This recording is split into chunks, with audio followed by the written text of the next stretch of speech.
Chapter 1820. With the collapse of Belrock's huge body, almost all beings in the Land of Fire noticed the changes in the Land of Fire. In the unstable space of the Land of Fire, in the misty northern sky, a gigantic palace that reached the clouds appeared on the other side of the seemingly endless sea of lava.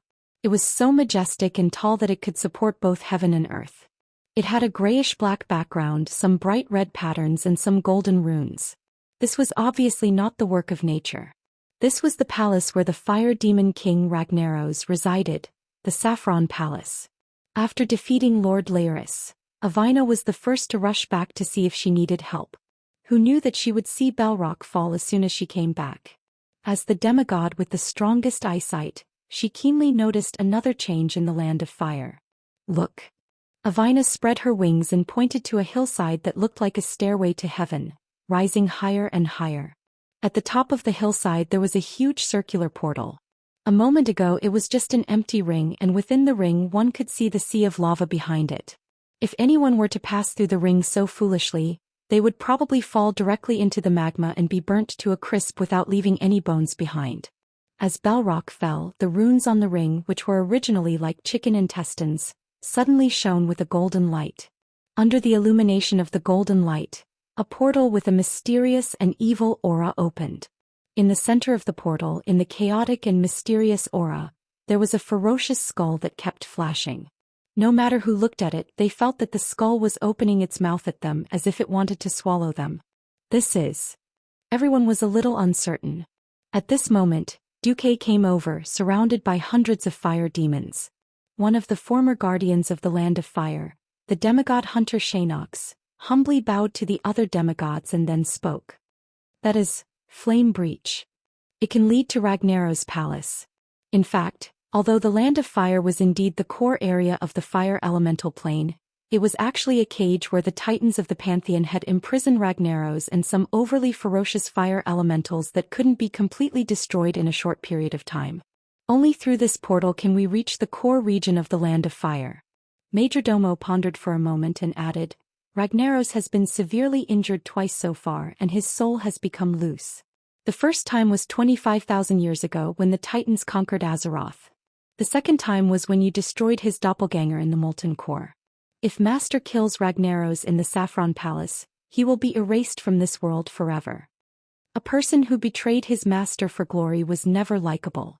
Most demigods did not like Majordomo, but few knew that he had been forced to surrender by Duque. He didn't care anymore. Anyway, he could only follow Duque all the way to the dark. When Duque became rich, he naturally followed suit. If Duque knelt, he could only follow suit. Therefore, completely ignoring the gazes of other existences, Majordomo revealed this big news that was definitely good for the Alliance army. Duque felt a little good. Duke had had enough of enemies that couldn't be killed no matter what. They would often come back to life and resurrect. He didn't want all his enemies to enter the Eternal War list. Wouldn't it be annoying to have them cause trouble again after 30 or 50 years? Since there was a chance this time, he had to make Ragnaros kneel and sing Bleak. Let's go. The ferocious skull on top of the fire crevice kept opening and closing as if it was trying to scare the intruder or swallow the intruder in one bite. Duque was not interested in this boring trick of pretending to be scary. To be safe, he who was best at spatial magic among demigods naturally reached out, Atish, and inserted it into the portal. As soon as he touched it, Duque almost laughed out loud. He didn't know if the fire elemental fellows were careless in the first place, or if they were born with low vigilance. They felt that if there really was an enemy, they could easily get rid of the enemy with their strength. Without a butler in such a huge Land of Fire, it felt like Lager was deaf and blind. Duque could clearly sense that Ragnaros didn't even put any of his divine thoughts on the Land of Fire. He didn't even have the thought of being vigilant, let alone being on guard. Lager was trying hard to communicate with the fire elemental elements in the whole of Azeroth, attempting to tame all the fire elemental elements in the world and turn them into his subordinates. No wonder this guy has a total of 2 managers. Duque muttered. Beside him, Majordomo, who had just eaten the ghostweb spider queen and had a chance to become a demigod, had been paying attention to his master's words. He was completely baffled by what he heard. He couldn't possibly understand. Duque was talking about him and Fandral Staghelm, who was supposed to be the next manager. Lager was like an illiterate lord. Because he was too uncultured and only knew how to act rashly, all management matters could only be handed over to the managers. Now that history had changed, Fandral Staghelm didn't defect to the enemy, so naturally there was no more managers. There was also the rather troublesome flame druid combination in history. One demigod after another passed through the fiery rift. They arrived in front of a huge palace with its doors wide open. Who are you? This isn't a place mortals are allowed to come. At least a few fire elemental creatures appeared. 2 fat fire elemental flame archons, and 2 lava giants with magma flowing all over their bodies, molten flame fathers, were all the soldiers guarding the gate. They were all high attack, high HP and hard to deal with lava sputtering. If they were just mortal powerhouses it might be a little difficult. But Duque had more than half a dozen demigods on his side. The bear brothers howled and pounced together. There were other wolves faster than them. The wolf god had just lost and was depressed. Because Belloc had taken out 90% of his HP, Goldring was restrained in the latter half of the previous battle, so he naturally couldn't beat Varian. The wolf god was rather unreliable when it came to recognizing other races as his sons, but he was still very principled. He said he wouldn't call him Sun Smash, so he wouldn't. He vented all his anger on the little monsters. Other beings might be afraid of the lava damage from these elite monsters, but Goldring's defense and vitality weren't considered strong among demigods. But before he became the god of the wilderness he was born as a winter wolf. He walked in the polar regions and was born with frost elements. The surface of his body was surrounded by a freezing aura that was far stronger than the ice barrier of a Breaking Dawn mage, and it was very effective against fire elemental monsters. Chapter 1821. As the saying went, a cat's hands were cheap while a dog's mouth was cheap. Duke couldn't figure out whether Goldring belonged to the Meow star family or the Wong star family. The wolf god was very fast. Mortals could at most attack the father of molten flames with the speed of a tortoise robbing a snail, but Goldring was robbing a snail-level lava giant at the speed of a cheetah. With a single leap he flew up 5 stories high.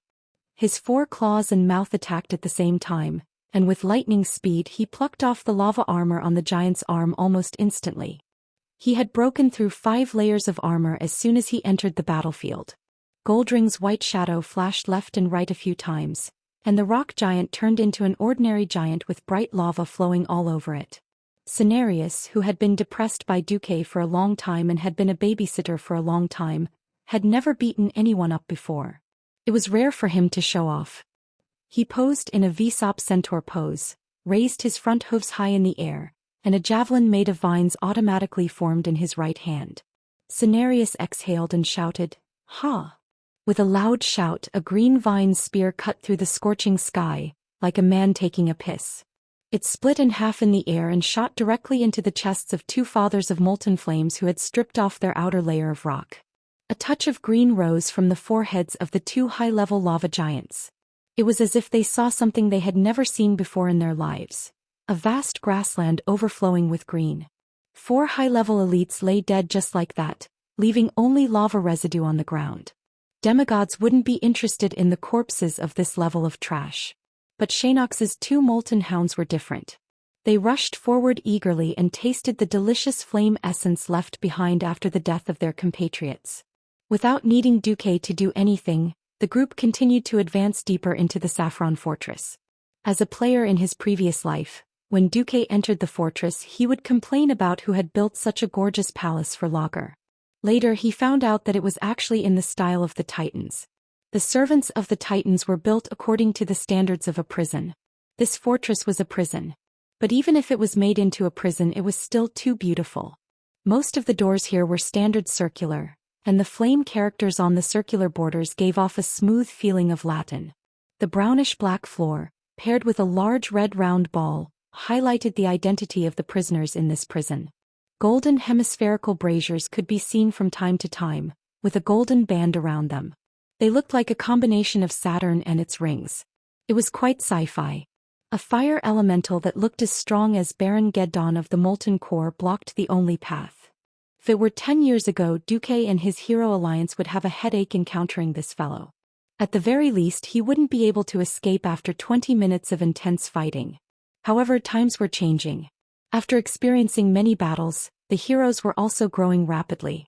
Especially when the will of planet Azeroth was slowly unlocking the limits of what mortals could achieve, the Lava Dominator, which was equivalent to a boss monster in the Dark Portal for 15 years, was nothing more than an appetizer. Without the demigod taking action, the Alliance heroes would beat it to death. Entering a huge hall, there was only a narrow path leading to the platform in the center of the lava lake. As the Alliance army approached, two dark green bugs, Molten Burner and Molten Spitter, suddenly emerged from the lava on both sides of the path. As soon as they came out, they spat directly in the faces of the Alliance warriors. Unfortunately, their attacks couldn't even break through Duque's ice shield. The raven goddess Avienna flapped her wings and casually shot them with a few lightning arrows. Ragnaros's mountain-like figure entered the vision of every powerhouse in the coalition army. He was too huge, so huge that it was impossible to ignore. His lower body was immersed in the lava, and every inch of his skin and limbs exposed to the air was made of golden flames. The metal gauntlets, pauldrons, and breastplates that seemed to be made of black iron were full of earthworm-shaped runes similar to the decorations on the gates of the Saffron Fortress. If his calculations weren't wrong, these should be the shackles that the Titans had left him back then. The aura of a demigod was extremely powerful, not to mention a bunch of demigods. Among the many powerful auras, there were a few that were strong enough to wake Ragnaros up. What? Mortals dare to step into my territory? Ragnaros shuddered. His relatively slow reaction finally caught the soul waves that made him extremely disgusted and angry. Majordomo? Duke Marcus? And Shanox? You traitors. Ragnaros was so angry that even though his words were a bit messed up, his anger directly ignited the intense reaction of every drop of lava and every bit of fire element in the fortress. With his earth-shattering roar, the entire fortress and even the entire fiery land could clearly feel the tremors. It was as if a huge ancient volcano was about to erupt in the next second, spewing out terrifying lava that could cover 3,000 kilometers. The two fire demon leaders were shocked. They had an almost natural fear of their former master. It was the painful memory of being brutally abused countless years ago, and it was also the accumulated power that couldn't be erased after thousands of years. They were a little scared on the spot. How could Duque give in to them? If they gave in, wouldn't it be a slap in the face to their new master, Duque? Duque smiled. His voice spread out with divine power and instantly spread across the battlefield. Snap. Duque snapped his fingers crisply. The sound wasn't loud, but it was as if the most mysterious switch had been pressed. All of a sudden, the fire elements and surging lava in the entire Saffron Fortress all calmed down. Ragnaros immediately realized that it was Duque who defeated his clone and robbed him of his divinity and control of the elements in the fiery land. Then he used that control to control the situation. Ragnaros cursed, "You despicable thief." Amused, Duque tilted his head and laughed. "Thief? Why do I clearly remember that I killed my way into your clone's lair, the Molten Core, and killed your clone before openly snatching the power that originally belonged to you. As for you insulting me as a thief, I would like to express my deepest protest. If possible, please call me a thief with divinity." He was just robbing a thief, yet he sounded so righteous and dignified. Several of Duque's women laughed on the spot. Tyrande even smiled brightly without a trace of the dignified high priestess. While Duque's women were amused, Ragnaros was naturally even angrier. "Robber! Traitor! Destroy all of you! I will watch you burn. Fire will purify everything." Chapter 1822. Accompanied by Lager's distinctive slogan, he raised the giant hammer in his hand high. The hammerhead alone looked as huge as a heavy tank. It was covered in spikes and surrounded by a temperature of over 10,000 degrees. It was very powerful. Duke knew that this was no longer the hand of Ragnaros the Balrog, that Lager liked to use the most. Instead, it was a lower-level hand of scorching destruction. This two-handed hammer was equally powerful, but in theory, it definitely didn't have the terrifying power to kill someone instantly. In fact, it couldn't be calculated that way. The divine artifact, the Balrog hammer, was held in the hands of Lager's clone, so its power was extremely limited. The Hand of Flaming Destruction was an epic weapon, but it was used in the hands of Lager, who was blessed by the fire elements of most of the Land of Fire. In the end, it was hard to say which weapon was more powerful. Of course, there was another saying, The Balrog hammer was the Balrog hammer precisely because it was held in the hands of a Balrog. Only in Ragnaros's hands would this hammer be the genuine Savra's. Suddenly he felt a little lucky that because Magni Bronzebeard had turned into a diamond, the divine artifact, the Balrog hammer, was temporarily passed on to his younger brother, Muradin, and was not present today. If the original Balrog hand had appeared, it was really hard to predict what would have happened. Even Duque didn't dare to take Ragnaros's angry blow head-on. It couldn't be helped. Not every demigod had strong vitality and defense. For example, Medivh did have strong magic power and magic attack power, but when he didn't use a magic shield he was not much stronger than an ordinary human man. Duque had used 3 elements to completely strengthen his body, but he was a human. No matter how much he strengthened himself, he wouldn't be more durable than a dragon with half his body. When Ragnaros began to spread his fire domain and the other elements couldn't operate well, Duque didn't want to casually break through space and use flash when facing Lager's hammer. A true top expert who had stepped into the divine realm was extremely difficult to fool. Duque couldn't guarantee that his teleportation would be seen through. Therefore Duque decided to call for help. He circulated his chi in his dantian and shouted, "Big bear." In the next moment, a giant bear that was walking on its hind legs swayed its big bear butt and used charge to knock away Ragnaros' Pavras, right before it was about to slam down on it. As he worked, the demigod did not forget to mock Duque fiercely. "How many times have I told you? My name is Ushik." Duque didn't care and shouted again, "Bear too. Faster thief. My name is User." Although he was cursing, Urso, who had mastered elemental power, pounced on Lager. He pulled out a dazzling purple lightning spear from between his gigantic bear paws and threw it at Lager's lava body. Beezy. The destructive power of the wind element produced by the intense lightning clashed with the fire element on Lager's body. It could be clearly seen that the fire elements on Lager's body flinched and retreated. However, with the support of the fire element that was drawn from his lower body, the fire element immediately gained the upper hand. There were many who knew what was good for them. Cenarius immediately shouted, "We have to separate Lager from the land of fire. Otherwise we will be fighting against the entire plane with our limited power." No matter how strong a demigod was compared to the vast world, he was just a tiny speck of light. "What do we do?" Tyrant hurriedly asked in Duque's ear. Duque used the system to scan the surrounding environment. He narrowed his eyes and said quickly, "Attack with full force. There is a limit to how fast Ragnaros can replenish fire element from the land of fire. As long as our destructive power is faster than his replenishment speed, we can create an opportunity to separate him from the plane." In terms of pure speed, Iwina was the fastest. However, Iwina's strength was in her detection and perception. The one who could truly attack quickly was the wolf god. Goldring ran quickly on all fours. He sprinted close to the ground looking like he was flying. He was so fast that the lava trap that Ragnaros had set up was indeed triggered by Goldring's claws. However, the wolf god was too fast. The surging lava spewed 3 stories into the sky. The exploding lava could only cover the afterimage of the wolf god as he moved quickly. Closing in on Lager, who only had half of his body exposed, Goldring was not greedy. With his agile body he approached the Fire Demon King and quickly waved his limbs. His large white claws scratched the air dozens of times. It looked like he was scratching the air, but in reality his claws had already released a continuous stream of wind blades containing the power of ice towards Lager. Roar. Suddenly suffering from the extremely destructive elemental attacks, even the thick-skinned Lager could not help but roar in pain. Lager raised the Balrog's hammer high again, but he was hit in the right arm by a huge tortoise shell flying at him.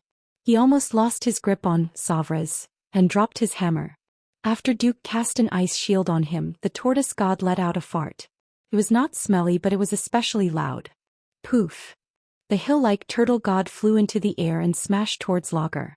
The extremely hard turtle shell carried Duque's powerful frost aura, and Lager grimaced from the impact. In his rage, Lager did not care whether Totora did it on purpose or not. He raised his hammer and smashed it at Totora. The tortoise deity retracted his head into the tortoise shell at a speed that seemed slow but was actually very fast. Yes, he relied on his turtle shell to make a living. You can smash it all you want, but if you really break it, it's my loss. After smashing 6 or 7 times in a row, Lager finally came to his senses amidst the pain of being beaten by the other powerhouses. Am I stupid? Why am I hitting a turtle? When the Fire Demon King was about to change targets, the two bear monsters raised Totora's turtle shell and threw it at him. Smack! Lager, whose lower body was hidden in the lava, was tragically hit in the face. Lava flowed out of his large nostrils. Could this be the legendary fire element version of Nosebleed? However, this time Lager was not fooled. Come out, my children. Protect your king. Countless small inverted triangular fire elementals emerged from the edge of the platform where the Fire Demon King was. They rushed out of the pillars of fire and rushed towards the huge hammer that Lager was hammering on the floor. Don't let them touch the hammer, Duque shouted. Ashbringer,'s bright golden holy light was the first to be unleashed. In less than half a second, all the children of fire on the right side of the platform were wiped out. Imriel stuck out her buttocks as she swung the divine artifact great axe in her hand, which did not fit her size. In a 720-degree arc, happy flames swept across the area, destroying the Son of Fire and successfully absorbing all the fire elemental energy that was escaping from it. Chapter 1823. While the mortal heroes were busy dealing with the Son of Fire, Ragnaros hid. He completely hid his huge body in the lava lake in the middle of the platform. Not only that, but every 4 seconds, a dozen scorching lava arrows would shoot out from the boiling lava lake. Lager, who seemed to be a product of surging lava, actually had a different kind of scheme. He aimed every lava arrow at the heroes and demigods on the platform. Kalia could not dodge in time, and a lava arrow blasted into her body. If she had not swung the Veronel Ancient King's hammer in her hand at the last moment, and the head of the hammer floating above the handle suddenly bloomed with a soft golden light, blocking the blow with a huge shield, Kalia might have been disfigured. This was only a theoretical possibility. Kalia tilted her head and saw that Duque was looking at her. Duque was probably testing her skills and reaction speed. Kalia smiled sweetly at Duque. This was a response to his concern. After so many battles, the clumsy princess was now the main priest of the Alliance's hero group. Unless the enemy was too far apart, normal attacks really couldn't threaten her. No one thought that this scene would be seen by Lager, who was hiding under the lava. The eyes of fire elemental creatures were always just decorations. They didn't really have eyes. What they used to see, the world was actually sensing the elements of the world around them. In their perception, the world was roughly and simply divided into 4 elements: earth, water, fire, and wind. The surrounding fire elementals could see the situation, which meant that Lager himself had seen it. Seeing that his plan to summon the Son of Fire into Tsavras had been ruined, Lager stopped hiding and poked his upper body out of the lava lake. Watch out! The lava lake that the Fire Demon King is hiding in is another space. Duque finally realized. He didn't expect the seemingly reckless and irascible Lager to have such a cunning side. The Saffron Fortress was originally an independent space within the independent space of the Land of Fire. Who knew that there was another freaking space in the space? This kind of overlapping relationship really made one's scalp go numb. So what if I know? In the Land of Fire I'm absolutely invincible, Lager roared proudly. All of a sudden the Fire Demon King did something that surprised Duque. This move definitely did not exist in Duque's memories.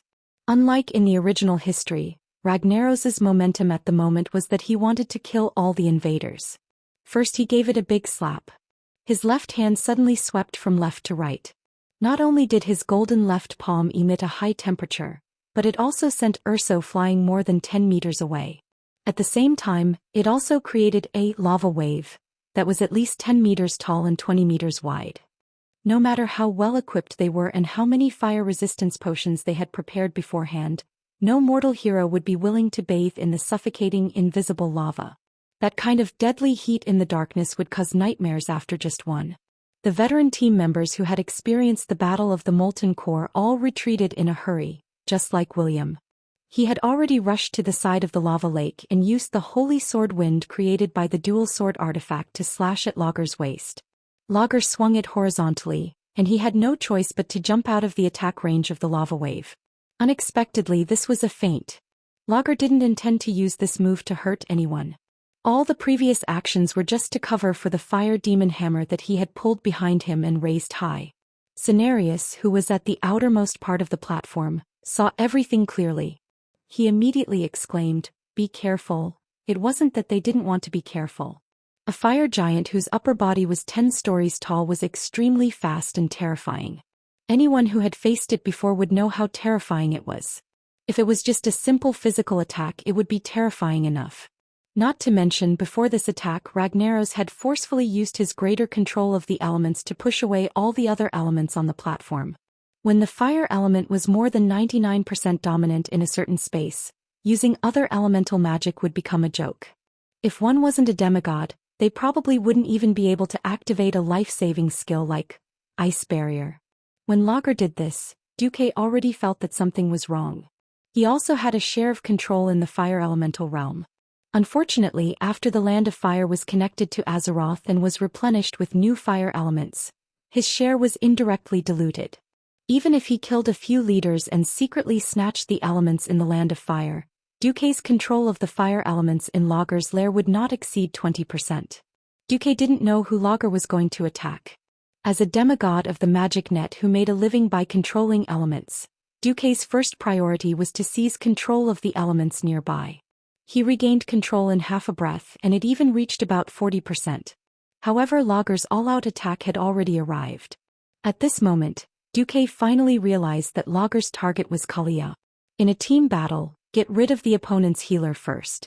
This was common sense and there was nothing wrong with it. Duque also knew that if he were in Lager's shoes he would do the same. However, when Lager's Savra's Balrog smashed towards Kalia, Duque was still furious. Lager. F*CKU. Time seemed to have stopped. At this moment, there were actually many people who ran over to save the situation. Ushik sprinted over, his bear-like body already flying into the air with his limbs off the ground.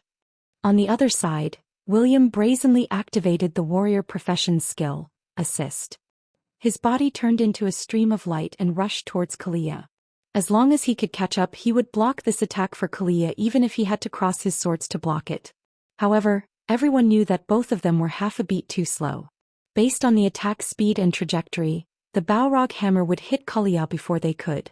How was a human priest going to block this huge hammer that weighed more than 100 tons and contained a huge amount of fire elements? The answer was definitely that she couldn't. Just when everyone thought that Kalia's body would explode and she would die from this blow, Duque made his move. Pharaoh was never known for his defense. Even though Duque was a demigod, he didn't have the body to block Lager's full-powered physical attack. Duque had his own way of dealing with Duque.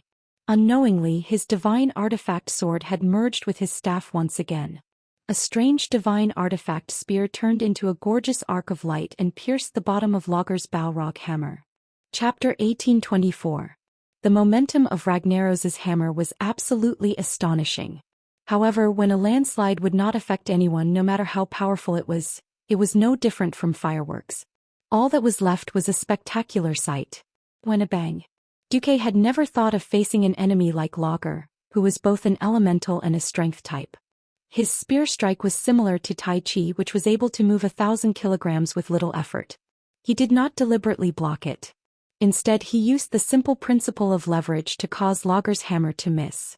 When the spear struck, the end of the hammer's handle rose slightly, and the huge hammer head fell down in advance. In order to prevent the allied forces from protecting Kalia, Lager did not hold back in this hammer strike. This also meant that he had lost all room for adjustment. The hammerhead that was as big as a house came crashing down. Just the hard quadrangular protrusions on the hammerhead brushed past the outside of Kalia's body, and the protection blessing that Lager had thrown at Kalia shattered. In the face of a higher level of absolute destructive power, the so-called protection blessing that could protect teammates from physical damage for a certain period of time was nothing more than a joke. When Kalia hurriedly retreated, a strand of blonde hair that had been hanging in front of her left chest rose as she leaned back. Because it was out of the protection range of Holy Word, Shield, it only brushed past and was instantly turned to ashes by the flames of Savras. After narrowly escaping death, all that was left was fear. Lager roared angrily and unwillingly raised 3 fingers on his left hand. Dozens of sparks of various sizes suddenly lit up on the ground around Kalia. This was a battle in a world of flames. Flying sparks and splashing lava droplets were nothing out of the ordinary. Existences with weaker elemental sensing would be hit by it in minutes. This wasn't some Mars. It was a highly variable, molten core. If left alone, it would absorb the fire elements in the surroundings within 1 to 2 seconds and turn into molten hellfire, turning the surroundings into a purgatory. Unfortunately, Lager was facing Duque, who had the strongest elemental sensing in the world. After dodging Lager's counterattack, Duque waved his hand, and the sparks that had just begun to light up disappeared without a trace, like chalk being erased from a blackboard. Humph! Lager snorted coldly. Only now did Kalia truly feel a lingering fear. Her pure and pretty face instantly turned deathly pale. It seemed like Lager's attack had come to an end, but who would have thought that a scream would come from midair? No one noticed it until a scream rang out. Everyone looked over and saw that the raven goddess was bathed in flames and had fallen head first. From the looks of it, he didn't fall onto the platform but into the lava lake in the distance. No one knew what had happened. Only Duque, through the records of the system elf, could see from the quick replay that Lager had used the moment he missed Kalia's attack to smash his hammer into the lava lake, creating a huge wave of lava that was tens of meters high. His ferocious attack had paralyzed Divina, making her think that it was just the aftermath of his attack. Who knew that his left hook would suddenly appear in the middle of the huge wave? Without any buffer, Avienna, who was in mid-air, took Lager's punch. "I'll go save her." The agile wolf god flew away and left the battlefield. With the momentum of his wave-like subtle steps, his claws barely touched the surface of the lava lake outside the platform as he sprinted across the lake. With a gorgeous pounce, he managed to catch Avienna before she fell into the lava. For a second, Duque almost wanted to warn Avienna, "Grow wretchedly and don't be reckless." No matter what, this was the first demigod that Lager had crippled. Soon the second demigod that had retreated was born. No one had expected it to be Tortola. The turtle god also had his limitations. He was very strong in pure defense. What everyone had to consider was that his original body was a turtle. After leaving the familiar ocean and coming to land, his strength was slightly discounted. When he reached the land of fire, he had to give another 50% discount.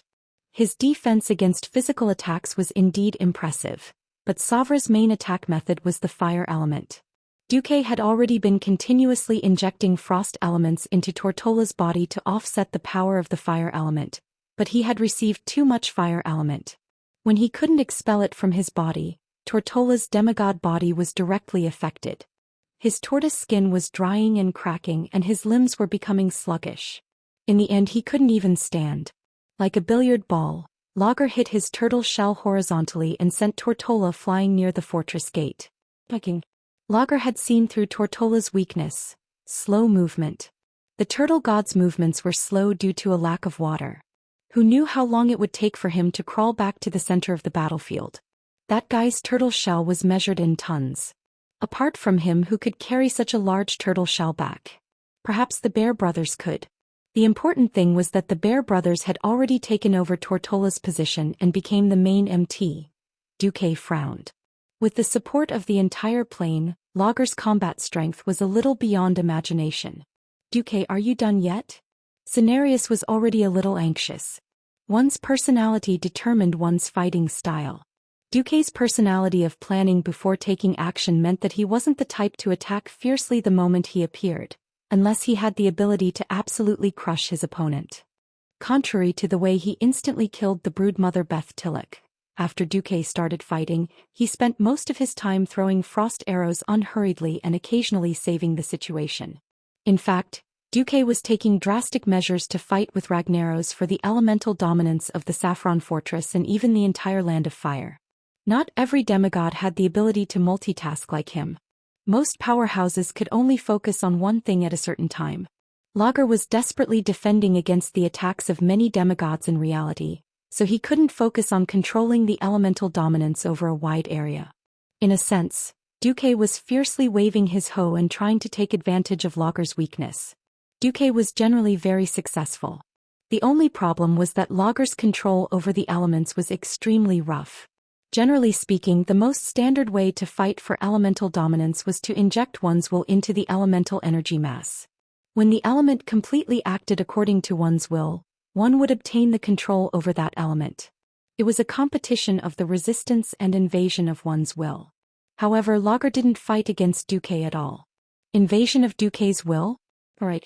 Lager directly gave this massive elemental energy to Duque. The next second he directly used an even greater amount of fire elements to break Duque's control over that massive energy. To achieve elemental dominance, there was a minimum amount of will that needed to be injected per unit volume. What Lager did was to continuously hurt people with his own will. More and more fire elements rushed in at high speed, constantly diluting Duque's willpower, so that Duque couldn't form absolute control over any of the fire elements. Chapter 1825. For a short period of time, Ragnaros was indeed able to effectively resist the invasion of Duque's will. He did not give up control of the fire elements. However, Duque's will never stopped invading. As time went on, when Lager was unable to inject more fire elements to maintain a diluted state, or if he used elements that Duque had not invaded to replace them, Duque would seize control of the entire land of fire much faster than before. This was a classic double-edged sword. Lager was betting that he could get rid of Duque and his gang before Duque seized power. To be honest, at this point, Duque was no longer in a hurry. Lager's method was actually very much in line with his fiery temper. Pure fire element was like a one-shot attack. If he could not kill the enemy, he would die of exhaustion. In a sense, fire element was not very compatible with Duque's temperament. Duque was completely relying on his rich knowledge of thermodynamics as a transmigrator and the help of the system to snatch the meat from Lager. If it was just a simple battle between Duque and Lager, Duque might really be exhausted to death by Lager, who had more resources and the geographical advantage. Unfortunately, since Lord Lager loudly said that he wanted to burn the entire Azeroth to ashes, then don't blame the will of the planet Azeroth for sending a bunch of big shots to kill you. The four major elemental realms approached Azeroth and broke through the spatial barrier. In turn, Azeroth instructed Isra to resurrect more demigods to fight back. This was originally a counterattack in line with the will of the planet. As Duque began to suppress Ragnaros in the amount of elements in the Land of Fire, Lager was busy dealing with Duque and did not have the time to use fire elements to repel other elements. This also indirectly freed a certain demigod. Lager wanted to win quickly, but he was being too presumptuous. The demigod team had Xianxia, the super healer, on their side. Body-devouring flames. Ragnaros raised his hand and immediately covered 1/3 of the platform with flames. Several mortal heroes and demigods who couldn't dodge in time were bathed in flames. Tranquility. Xianxia raised both his arms and used a powerful healing skill to restore all of his HP back to full. Fiery world. Lager turned his surroundings into a sea of fire again. Tranquility. Meteor strike. Lousy still, Ning. Quiet. I don't care if Lager's moves are ever-changing, Xianxia will just use tranquility to counter it. Who cares if I'm a poisonous healer or a real healer? In any case, the powerful natural healing skill had never stopped on any of the powerhouses. Of course, Lager knew that in a group fight he had to kill the healer and healer first. After Kalia almost got into an accident, Ashik and User could be considered to have seen through Lager's thoughts. They did not do anything but stood in front of Xianxia, ensuring that they could catch the sledgehammer with their bare hands. The two bear monsters had thick hides and flesh, and they were able to withstand Savra's attack, not allowing Xianxia to be injured in the slightest, nor was his spellcasting interrupted. These three demigods were not the only ones that Lager had to deal with. The raven goddess rested for a while, then spread her wings and flew into the air to attack again. Tortola took a breath and began to prepare for battle again. The wolf god Goldrin's attacks did not stop. This did not even include the attacks of the other mortal powerhouses. Theon Varian Hoof. These mortals wielding divine artifacts were not the least bit inferior to the demigods in terms of attack power. Lager wanted to use the Sons of Flames and Sons of Lava to deal with the mortals, but he helplessly realized that his underlings were no match for these mortals. Even without these big shots wielding divine artifacts, the other mortal powerhouses were enough to beat these small fire elementals into pieces. What was even more disgusting was Duque. As Duque's willpower spread through the fire elementals, Lager began to be unable to use the fire elementals to disperse the other elements into the surrounding space through the void. Using a high concentration of elements to disperse the other elements also meant that willpower had entered. Duque wanted to fight against Lager's willpower, so if Lager used his own willpower to fill in the gaps, wouldn't that be exactly what Duque wanted? Pure violence could not kill the demigods on Duque's side. Even if they were injured, they would not die. After a short while, even if they were on the verge of death, they would revive on the spot and continue to fight Lager. Lager felt a little powerless to fight for the control of the elements. As Lager's control over the fire elementals decreased, Xianxia, who rarely used spells other than the nature element, began to use ice element spells. As the leader of the nature element, Xianxia did not only know nature element spells. In fact, he could use many spells that were beneficial to the natural world. Torrential rain suddenly came and extinguished many of Ragnaros's flames. Duke, who had his hands free, summoned quite a number of ice barriers, and even huge ice walls. Any living meteors summoned by Ragnaros would perish as soon as they entered the range of the ice barriers. Unknowingly, the scales of victory were tilting towards Duque's Azeroth powerhouses. This time Lager finally felt a great threat. He realized that even in his own lair he would not be a match for these ferocious demigods in a head-on battle. An indignant roar reverberated throughout the entire fortress. Lager's roar shook the eardrums of every powerhouse. Bastards! Do you think this is the end? No. The land of fire is mine. All the fire elementals in this world are mine too. No one can steal my power. Despicable thief, Duke Marcus. I'll fight you now. It seemed like Lager was ready to fight Duque alone. Unexpectedly, he was as ferocious as a tiger, but in the end he was a coward. Ragnaros actually used the gigantic Savras to sweep it horizontally, forcing back all the demigods and humans who were close to him. Then he dove into the lava lake again. However, this was not as simple as sneaking in to recover his HP. Instead, he was attempting to enter the most mysterious and heavily guarded independent space in the fire elemental realm. Without being disturbed by the outside world, he would focus on seizing control of the fire elemental realm from Duke. Oh no. That coward is running away. Although Duque had long expected that Lager would be a coward, he did not expect that this guy would actually want to run away in the third stage. Duque really wanted to yell, "Director! This villain is acting on his own instead of following the script." Fortunately, Duque is not alone.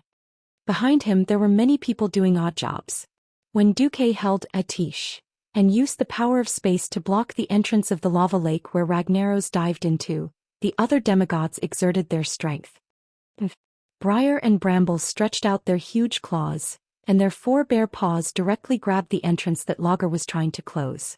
They would not close it no matter what. Chapter 1826. Good job. Xianxia waved his hands and made a fishing gesture. A thick vine appeared out of thin air and flew into the middle of the lava lake. A vine that was not much thicker than a person's thigh was thrown into the churning lava lake that was at least 10,000 degrees Celsius. No matter how one looked at it, it was no different from throwing a meat bun at a dog. Under normal circumstances, everyone would be able to see this vine turn into a rope of fire. However, in a battle between demigods, it was never a test of form, but a contest of divine power. Be it energy or elements, there had never been absolute restraints. After obtaining the even more mysterious and powerful Titan force in the universe, everyone was even more clear that all the different types of elements were just different manifestations of energy. Under certain conditions, elements could transform into each other. If not for the fact that everyone had worked together to weaken Lager's vitality to a certain extent, and Duque had stolen a lot of Lager's elements while everyone was besieging Lager, Xianxia would never have let the vine, which had condensed most of his divine power, be thrown into the lava lake. The plant element was already at a disadvantage against the fire element. Now it was completely different. Even though it was a vine that was thrown in, Xianxia could completely feel that the lava would silently separate after touching his vine. It felt like what he had thrown in was not his own vine of life, but a real fishing line on a fishing rod. Around the fishing line was not the terrifying lava that could destroy the world, but ordinary clear water. It was as easy as fishing in a small river in the Grey Valley forest. If Ragnaros, the Fire Demon King, was also considered a fish, then he must be a big fish. A super big fish. Originally, it was absolutely impossible to see one's own fingers in the lava. The Logia vine had no detection ability at all in there. Under the guidance of Duque's fire element spy, the vine that was connected to Xianxia's life and soul easily found Lager, who had not dived too deep. It smoothly tied a slippery knot on Lager's neck and directly pulled Ragnaros' body. I caught him. Come and help. Cenarius yelled.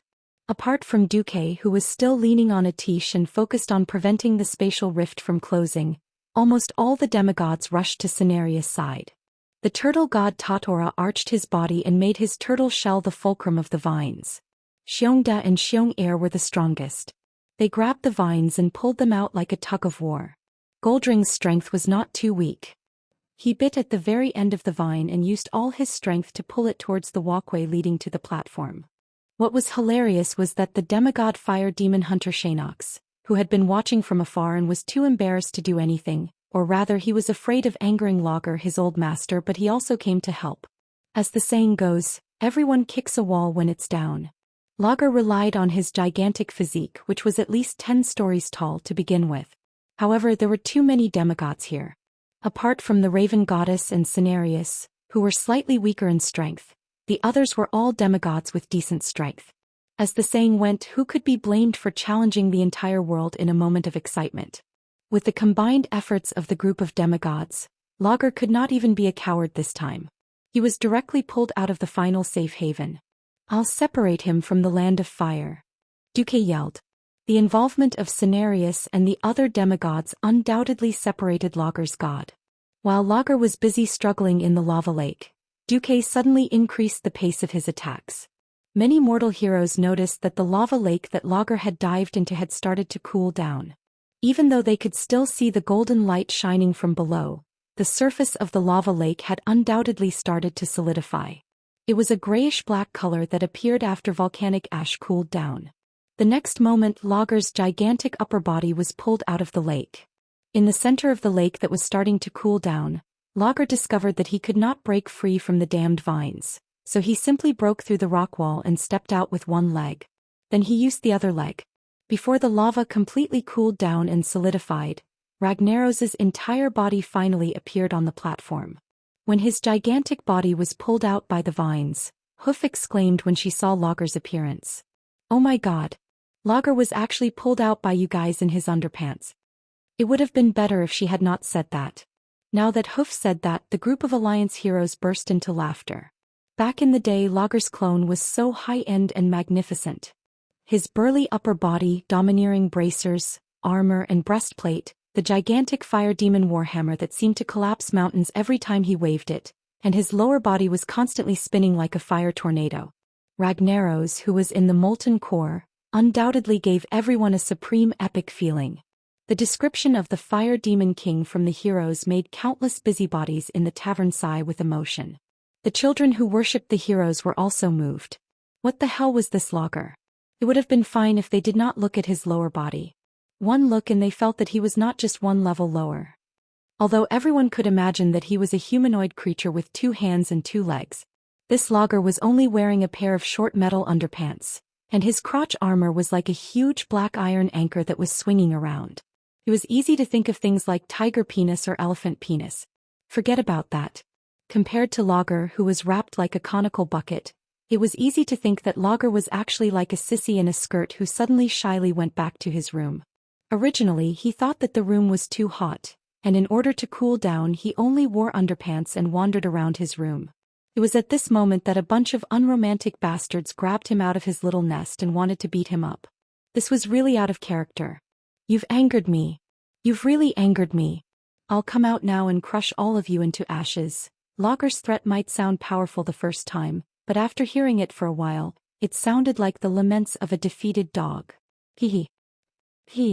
At some point, the mortal heroes had already started to surround him and sneer. All the demigods were even more eager to fight. If Ragnaros was connected to the land of fire and had endless elemental energy to replenish himself, perhaps no demigod here could defeat him. However, when no one called for external help and only used their own stored energy to have a fair duel, then there really were a few demigods who lived up to Lager's name. Son, watch Daddy's performance. It was not that Goldring did not mean to break his promise, it was just that he had suffered for a long time, and in a moment of excitement he had forgotten. Chapter 1827. It had to be said that the wolf god's all-out attack was quite ferocious. At least in the first round, Lager could not keep up with Goldring's speed at all. Whoosh, whoosh, whoosh. Dozens of claw shadows tore through the air and quickly streaked across the void, imprinting themselves on Lager's huge body and causing him considerable damage. Ragnaros was not an earth elemental giant, and he did not have a body that could knock the teeth out of dragons. Other than the few metal armor on his body, Lager was dressed like a berserker.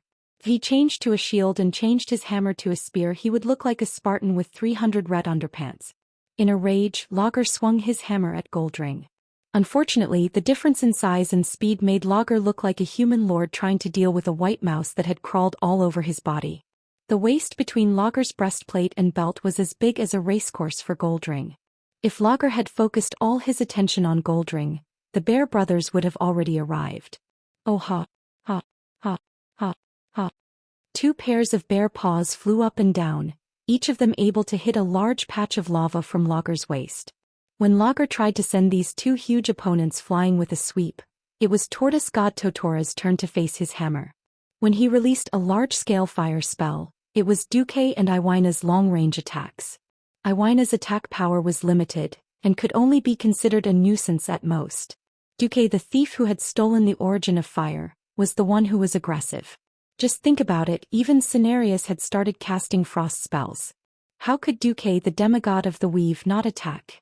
A terrifying icicle large enough to make Orgrimmar the main beam of the great hall of the great chieftain appeared out of thin air and stabbed straight at Lager. The 15-meter-long icicle was sharp at the front and thick at the back. It was a fatal nail. Lager could imagine that if he was stabbed by this icicle he would be in big trouble. The icicle contained terrifying frost elements, and he felt as if Duque had forcefully compressed an entire iceberg into this icicle. Meteor. He could no longer care about anything else. A huge fiery meteor suddenly solidified in midair. With extreme precision, it struck Duque's icicle from above. A victorious smile appeared on Duque's face. "I'm not afraid that you won't fight back, I'm only afraid that you won't accept my challenge." To condense a fireball, one needed to inject willpower. Duque was such a scoundrel. As soon as Lager put his will in, Duque's willpower would follow. The two wills launched a fierce attack in the air in a way that mortals couldn't see. One side was furious. One side was a grindstone made of flesh and blood. It spun continuously like a tornado, grinding away at Lager's willpower. Lager was a veteran demigod and the only master of the fire elemental realm for tens of thousands of years. His strength was unquestionable. Unfortunately, as the saying goes, 2 fists are no match for 4 hands. The icicles that Duque threw at him were enough to keep Ragnaros busy. Not to mention the demigod fire demon hunter who was trying his best to please his new master, 6 gods of the wilderness, and more than half of the mortal hero group. Countless injuries were left on Ragnaros' burly and huge body. For a moment he wished that his body was covered in armor. Then he wouldn't have to suffer so many physical injuries for no reason. Right now he was like a water bag riddled with holes. Magma was gushing out from almost every corner of his body. In the past, the magma was just a part of his body that he constantly replaced. Now it was his life force that would never return. "Marcus." Ragnaros let out the loudest roar since the start of the battle. He raised his Savra's warhammer high and bent his body backward. He didn't even notice that the middle finger of his naturally extended left hand was bitten off by Goldring. Lager was going all out. Right at this moment, the space that was filled with red and yellow was dyed with a more dazzling golden line. Duque disappeared. A mage's most common spell was Flash. For 99% of the mages in the world, Flash was only a spell used for escaping. Even after Duque transmigrated, it had been like this for a long time. This time it was a little different. Between the afterimage that he left at the place where he used Flash and the figure that appeared in the air behind Lager after he flashed, there was a thin golden line connecting the afterimage and the body. Only the top demigods who paid the most attention to the overall situation would notice that there was a hole in Lager's seemingly thick and hard black metal breastplate. A hole that could allow a human to pass through. Through this hole, the thin golden line continued to extend backward. It pierced through the northern wall of Sapron Fortress outside the huge lava lake and even the spatial barrier of the Land of Fire. At this moment on Duque's Song of Light and Shadow, there was a fist-sized crimson bead.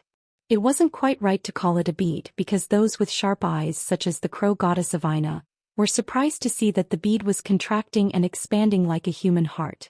It was pulsating. It was similar to the beating of a heart. If one was observant enough, they would notice that as the bead was pierced, its pulsation became slower and slower, and the pulsation became smaller and smaller. This is... Cenarius couldn't believe his eyes. Ragnaros, whose chest had been pierced, finally showed a second expression other than anger. It was a look of horror and fear. Lager let out a scream that didn't match his usual deep voice. No, a very strange scene happened. He thought that as the king of fire demons and the ruler of the land of fire, Ragnaros' death would be grand and heroic. Even if it was *T. Should be a big explosion. A mushroom cloud or something. Unfortunately, it didn't happen. When Duque stabbed Ragnaros with his sword and took away the last 1% of his HP, Lager's death only melted like a candle under high temperature. The 10-story tall body turned into the most common form of lava in the land of fire. It began to melt and flow in all directions, flowing back into the lava lake through the holes on the platform. His pauldrons, breastplates, and bracers, which weighed at least 100 tons, all slid down along the melting body and finally fell off the body of the king of fire demons. The earthworm-shaped runes on the equipment that were once shining dimmed. If it weren't for the huge equipment that still retained the appearance of the Titans, one would even think that they were natural scrap metal and not the equipment of the once glorious king of fire demons. Chapter 1828. To the veterans of the hero team, oh the veteran team members, this was just another feat worthy of praise by the Great Alliance hero team. At least this time, the bard in the tavern could officially change the killing of Lager's clone from 10 years ago to killing the fire demon king. The wilderness demigods who were working with the hero team for the first time could not help but open their mouths wide. They did not seem to believe that Lager was killed just like that. Looking at the flame bead that was probably the core of Lager's soul on the divine weapon rapier, Cenarius still did not seem to believe it. Ragnaros has been completely destroyed? A ball of flames suddenly spewed out from under the platform, giving everyone a fright. Unexpectedly, the flames that sprang out were as docile as a puppy, supporting Duque's feet with incomparable gentleness. Duque took the opportunity to sit back, and the pillar of flames suddenly transformed in less than 1/10 of a second, becoming a pure flame throne. A brand new crown formed by the purest fire elements was crowned on Duque's forehead. Sitting on the brand new flame throne, Duque used his divine will, and the throne made a gorgeous turn on its own. Duque was now facing his companions who had come to challenge Lager, as well as the demigods. Every powerhouse could not help but purse their lips or move their lips, quietly waiting for Duque to speak. Duque tilted his head thoughtfully because both he and the other existences heard a funny voice. No. You can't destroy me. I am the eternal king of fire. I am the terminator of all things in the world.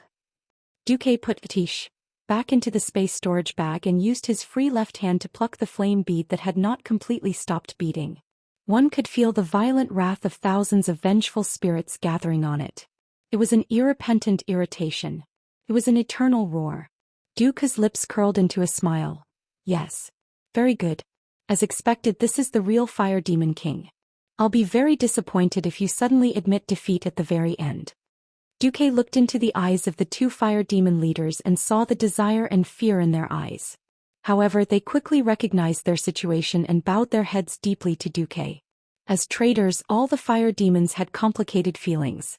On the one hand, they wanted Duque to completely destroy Ragnaros, so that their history of being a traitor would be completely annihilated, and no one would ever come to take revenge on them. Majordomo Executus, who was well aware of the balance of power, knew that if Duque spared Lager's life, it would be a standard imperial study. A traitor. A person who had been betrayed and surrendered. This kind of natural opposition doomed the fire demon's future to be miserable. It was not that Duque had no precedent of forcing a demigod of a foreign race to surrender. Not to mention others, the Kiraji twin emperors were the best example. For a moment, Xianxia wanted to say something to see if he could urge Duque to destroy Lager. Instead, it was Majordomo who grabbed this powerful but not so smart former subordinate. Majordomo shook his head almost imperceptibly. Duque looked at the two fire demon leaders who had lowered their heads, smiled, and crushed the lava core that carried the last of Lager's soul.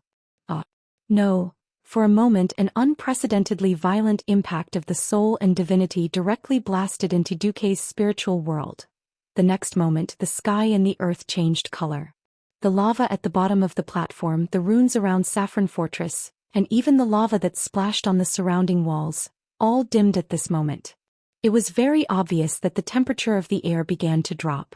Even without Duque's ice shield, the temperature of the surrounding environment was still unbearably high, but the terrible pressure that could destroy everything at any time was gone.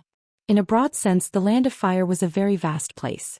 After the Land of Fire overlapped with planet Azeroth, it occupied at least the entire southern foothills of Mount Hyjal.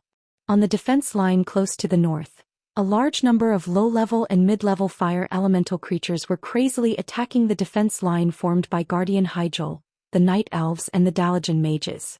Unlike the casual leveling at the beginning, as the Land of Fire further integrated with the world, the stability of the space brought more mid-level and high-level fire elemental creatures. In fact, the defense line was already tight in many places and was even broken at one point. It was all thanks to the elite mages and mages sent by the Dalajan mages to retake the position. Suddenly, all the fire elemental creatures stopped attacking. They could not even fight back in the face of the allied army's attack. Not only the fire elemental creatures, but all the soldiers of the allied army who had a certain level of elemental perception felt an inexplicable throbbing in their hearts. Be it the allied army or the fire elemental creatures, they all turned their heads and looked towards the south. In the impression of mortals and fire elemental creatures, the Land of Fire was always a world of jumping and violent activity. There were erupting volcanoes everywhere, and rivers of lava would suddenly appear across the land, attacking other fire elemental creatures. It was a place of intense combat that was countless times more brutal than the law of the jungle. However, what entered their eyes now was a world filled with bright colors, but it was peaceful and still. From an incredibly intense and dynamic scene, it had turned into a world that was almost still. Such an exaggerated transformation was only due to the dissipation of a supreme will. The world of fire elemental creatures became quiet and serene. The entire world of fire seemed to have calmed down, obediently and silently prostrating towards the new Lord of Flames. It was practically the most humble servant. On the Flame Monarch, Duque widened his eyes. Anyone could see that a ball of golden flames was burning in Duque's eyes, growing stronger and stronger. Duque could clearly feel that his will, which had once been difficult to advance in this world, could now soar freely and extend as it pleased. At this moment, all the new mages connected to the weave could feel the laws of fire magic in the entire weave undergoing a huge change. Not long ago, fire magic had always required the most spiritual force out of the three main types of magic. It was like a free wild horse, refusing to be enslaved in any way. Now, powerful fire elemental creatures seemed to be fearful as they lowered their prideful heads towards the mages. Not long ago, due to the conflict between Ragnaros and Duque, every mage had a strict limit on the quantity and quality of fire magic they could use each day. Now new energy had been injected. The master of this mighty magic network, Duke Marcus, had officially announced that the entire fire elemental plane would be under the control of the weave. From today onwards, fire magic and spiritual force will be sold at half price. Duque announced. Chapter 1829. Whether it was the mages on duty far away in Northrend, the various posts in the Eastern Kingdom, or the mages at the front lines of Mount Hyjal, they all welcomed Duque's policy of having the price of mental strength for fire magic. All along, the destructive power of fire magic had been the undisputed leader among the three elements. But in this life, because Du had led a team to fight against Ragnaros' clone in the Molten Core and created the magic net, the use of mental strength for fire magic was much higher than in history. Unfortunately, there was a limit to the number of times it could be used. Now that the price of mental strength for a fire spell was halved, the cost-effectiveness of fire magic was far higher than that of ice and arcane magic. It could be imagined that from today onwards, there would be more followers of the Five Fireball Church. This was just the benefit of selling themselves to Pharaoh for the magic net. The greater benefit was at the defensive line of Mount Hyjal. I know that the mages at the front lines have made outstanding contributions and great sacrifices in order to protect the world. As the new master of the Land of Fire, I allow you to contract these fire elemental creatures as you wish, as long as it doesn't exceed your own mental strength. Duque's announcement sent the entire Dalajan into another kind of uproar. The development of magic changed with each passing day. Ever since the battle at the Molten Core, the Dalajan mages led by Duque had greatly strengthened the spell, Summon Water Elemental. The summoned water elemental creatures would improve along with the master's strength. Of course, the main reason was that as the master, the spellcaster had greater control. Another important reason was that Duque had negotiated a mutually beneficial deal with the Haitian water elemental. The Haitian water elemental would summon its people and compatriots to respond to the summons of the magic net mages. So in this life, Pharaoh's water elemental was definitely stronger than the hordes. Everyone knew that Pharaoh could summon water elemental creatures. As long as the summoning was not cancelled, the water elemental creatures would follow the mages around. Let alone attack, they would even be quiet decorations until the mages gave the order to attack. However, mages never had a spell like summon fire elemental. It was awkward just thinking about it. Pharaoh, who was an ice mage, could find a water elemental pet. As long as he paid a small amount of spiritual energy, an ice mage could even let the water elemental pet stay by his bed as a guard while he went to sleep. The water elemental was not annoyed. If you wanted to perform, it would quietly watch you act cool. If you wanted it to beat someone up, it would shoot frost arrows. If you wanted it to be a bodyguard, it would beat up whoever beat you up.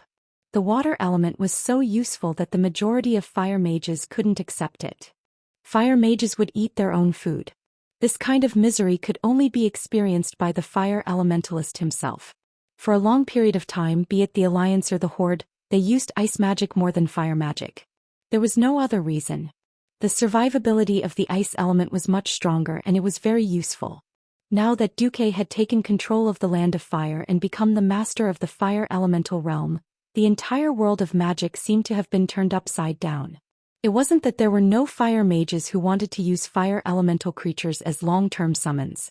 Those imaginative Dalajan pioneers even tried to enslave the summoned fire elemental creatures by imitating the warlock's method of enslaving demons. The results were terrible. Fire elemental creatures not only consumed more of Pharaoh's spiritual energy, but more importantly, fire elemental creatures were extremely irritable. If they were unhappy, they would rather self-destruct than listen to a mere mortal's orders. It was this characteristic that made enslavement of the fire elemental essence an unstable, semi-forbidden magic that made it so that I would rather perish than let you off. Of course, it wasn't that fire elemental couldn't be summoned. For example, the shamans were very good at this.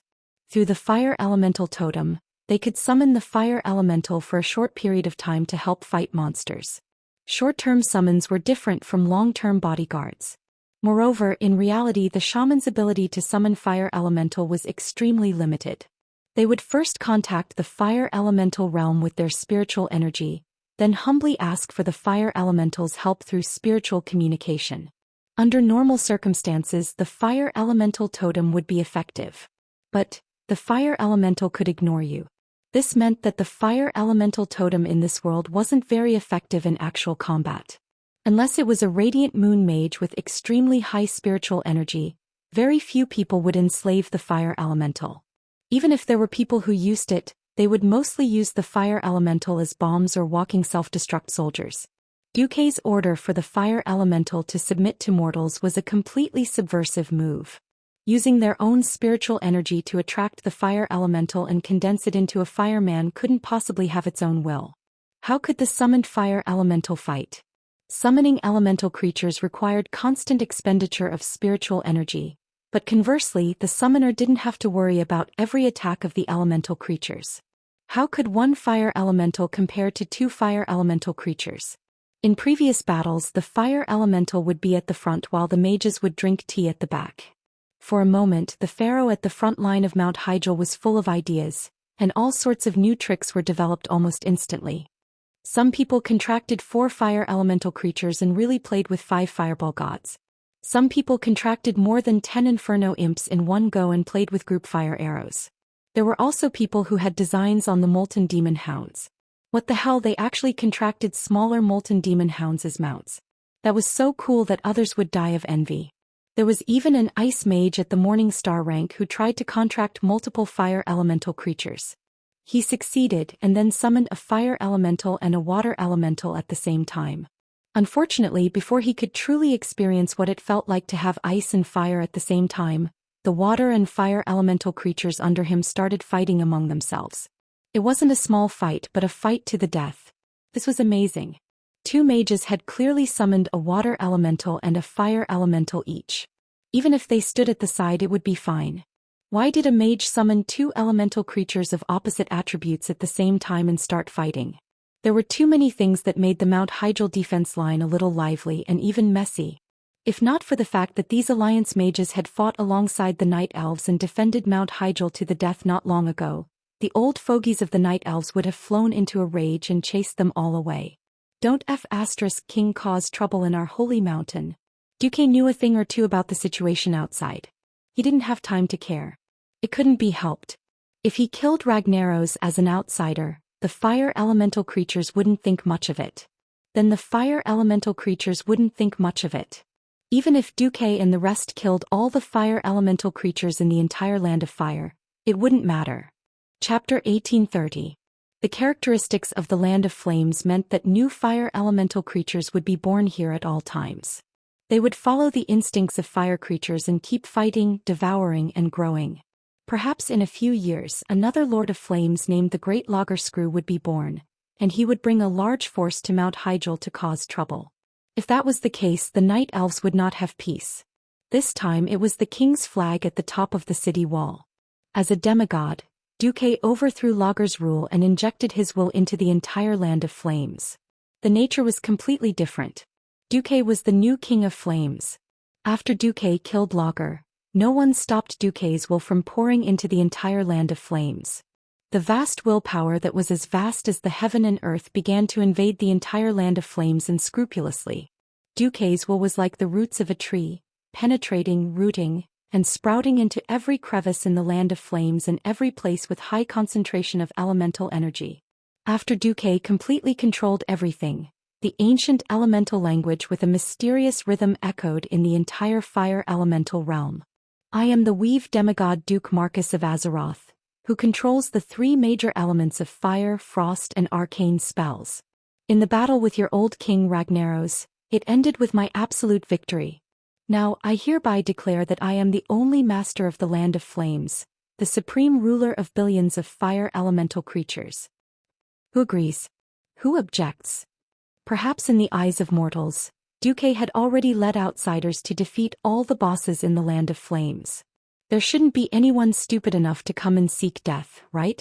Don't say it. There really is. Me. Pyros will be the first to disagree. I acknowledge your power, but you're not a fire elemental creature. What right do you have to be our king? A rather powerful will rose from the southeast of Saffron Fortress. His will and his voice immediately received the response of many fire elemental creatures. Hehe. Speaking of which, Duque also felt that he was a bit shameless. After all, he was a human, not a real fire elemental creature. Although Azeroth had accepted him and allowed him to become a demigod that transcended the mortal world, in theory he had already surpassed the boundaries of human beings. However, racial discrimination was not something that only existed in the human world. It wasn't like people would worship you like a god just because you became a demigod. Look, isn't William also unwilling to call Wolf Papa father? Goldring and William were on the same side. Of course, William couldn't do anything to the wolf god. Duque and this guy who called himself Pyros weren't on the same side. After controlling the Land of Fire, this world of fire would become Duque's backyard. A huge eye opened above the head of the powerful will. It was a pure flaming eye. It was enormous, mysterious, and carried with it an irresistible pressure. This was the terrifying aura from the new Flame King. Duque could clearly see who the opponent was. Pyros was a lava giant. Hot lava flowed all over his body, but he lacked a rock layer that was hard enough to protect his body. However, the temperature of the fire elements on his body wasn't too high. Most importantly, Duque remembered who he was. He was the son of Lord Leolis, who had just been killed and was commonly known as left and right legs by the players. Duque, who was sitting on the flame throne, had a contemptuous smile on his face. Indeed, a family should be neat and tidy, right? His father's corpse hasn't even turned cold, and it's his son's turn soon. This sentence caused the Alliance powerhouses and demigods who were watching this scene from the huge flame screen to reveal a playful smile. Duque flicked his finger and a huge flaming tornado appeared above Pyro's head. In less than 3 seconds, this huge flaming tornado compressed a massive amount of fire elements at an extremely high intensity. Under the gaze of all the fire elemental creatures within a radius of several kilometers, it turned into a huge fist. The atmosphere was rioting. All the conscious elemental creatures fled the area in fear. Pyros sensed in shock that the power he was familiar with was leaving him, and an even greater and boundless power from the true master of this world of flames was about to descend. This flaming fist wasn't something a little lava giant leader like him could withstand. He didn't beg for mercy, nor did he resist. He just stared blankly as Duque's uncontrollable power dominated and took over the surrounding space. That's right. Duque was showing off his prowess. And he was the chicken that Duque killed to show the still untamed fire elemental creatures of this world. Asterisk boom. Asterisk the huge flaming fist finally descended. This wasn't a simple physical attack, but an elemental bombardment through and through.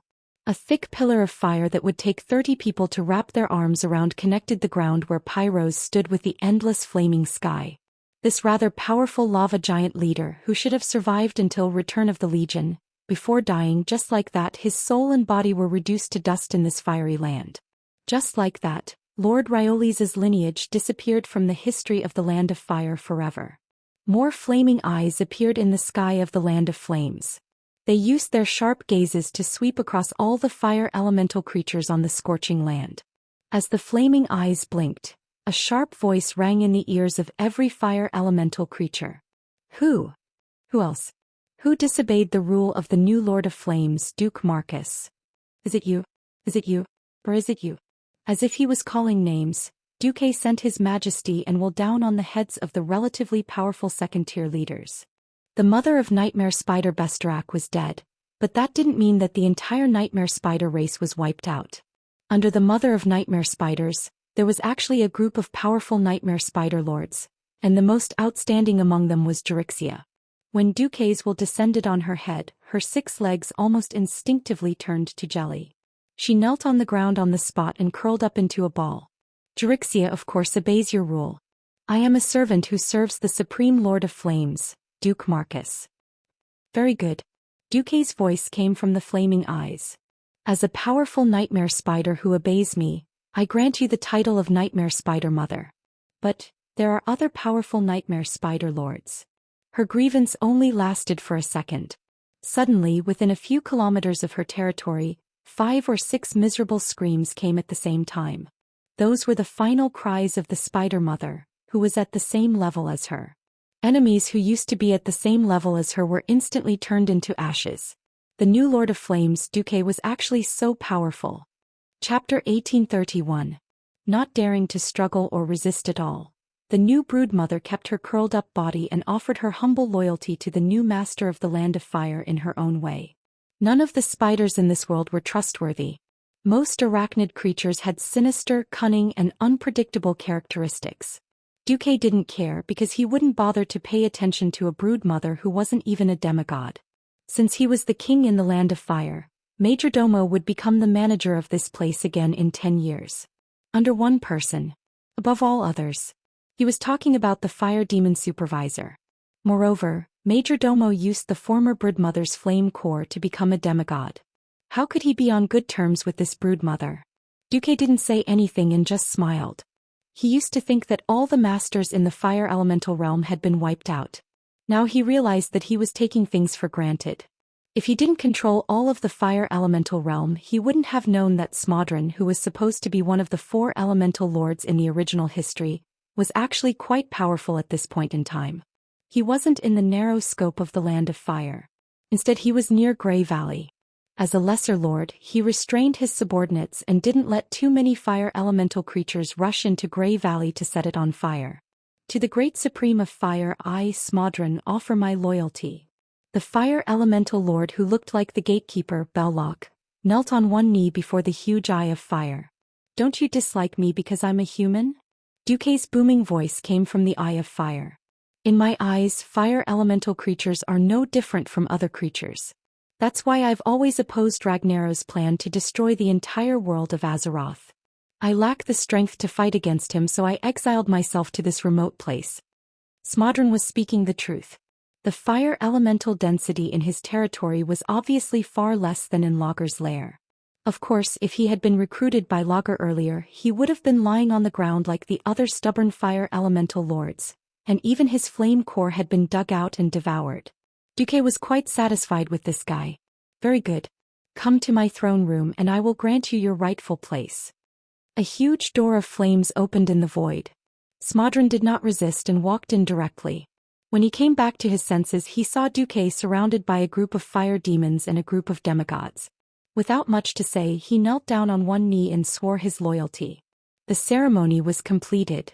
In terms of pure strength, Smodron was definitely the strongest among Duque's fire element subordinates. First come, first served. Duque had to give the loyal Majordomo a higher status. For the time being, apart from Duke, Majordomo and Nox were ranked second, and Smodron was third. Majordomo was ranked first in the fire elemental world.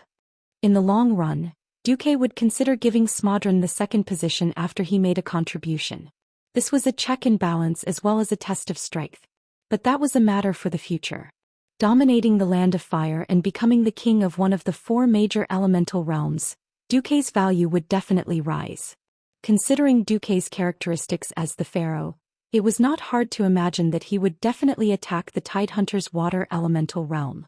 But right now everything was unknown. Attacking the land of fire was not only to help Mount Hyjal, but also to help the world of Azeroth. Duque could feel the gratitude from the half-asleep will of Azeroth. Since Duque killed Lager and got the biggest benefit, he was too embarrassed to take the rest of the spoils. Duque did not know what was going on with the mortal equipment in Lager's hands. In any case, Lager was dead, so he just dug out a bunch of mortal equipment from Lager's lair like a treasure chest. Kale, that's speculated that this might be the equipment of the Titans who imprison Lager. No matter what, this batch of equipment was definitely the best batch he had encountered so far.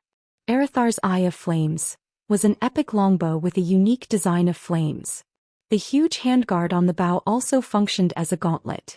Among the disc-shaped patterns on the bow, there was a sun-like core that burned with inextinguishable flames. Tyrande, Chandrese, and Lilith naturally accepted such powerful bows. There were 3 of them and they were of such high quality. A cloth armor, Flame Manager's Sash, was originally taken back by Lager after Majordomo Executus' betrayal. Now it was more like a symbol of power that Duque had given to this fire demon leader. In addition, there were 3 Shulev. Staff of Annihilation. The shape of this staff and the head of the staff looked a bit like the holy light creature Naru. This was because every piece of gold and rose-red metal in the shape of flames was suspended in the air, surrounding the energy gem that shone with a mysterious radiance at the head of the staff. It was not very powerful to call it an energy gem. In standard terms, it was an energy formation that was solidified at the head of the staff. The mysterious energy of destruction was fixed at the head of the staff in a whirlpool-like manner, constantly absorbing the surrounding elemental energy to provide more powerful magic power for the owner of the staff. This standard staff not only provided powerful bonuses in endurance and intelligence, but also had a super high additional bonus in magic circuits. It was no exaggeration to say that the increase in magic power far exceeded the total magic power of a Radiant Moon mage. Only Breaking Dawn archmages and demigods like Duque could use this staff. There were 3. One was given to Kai, one was kept for Jaina, and Duque took one for himself as a souvenir. Kagwin Balrog King's Warhammer was actually a milk hammer that increased magic power.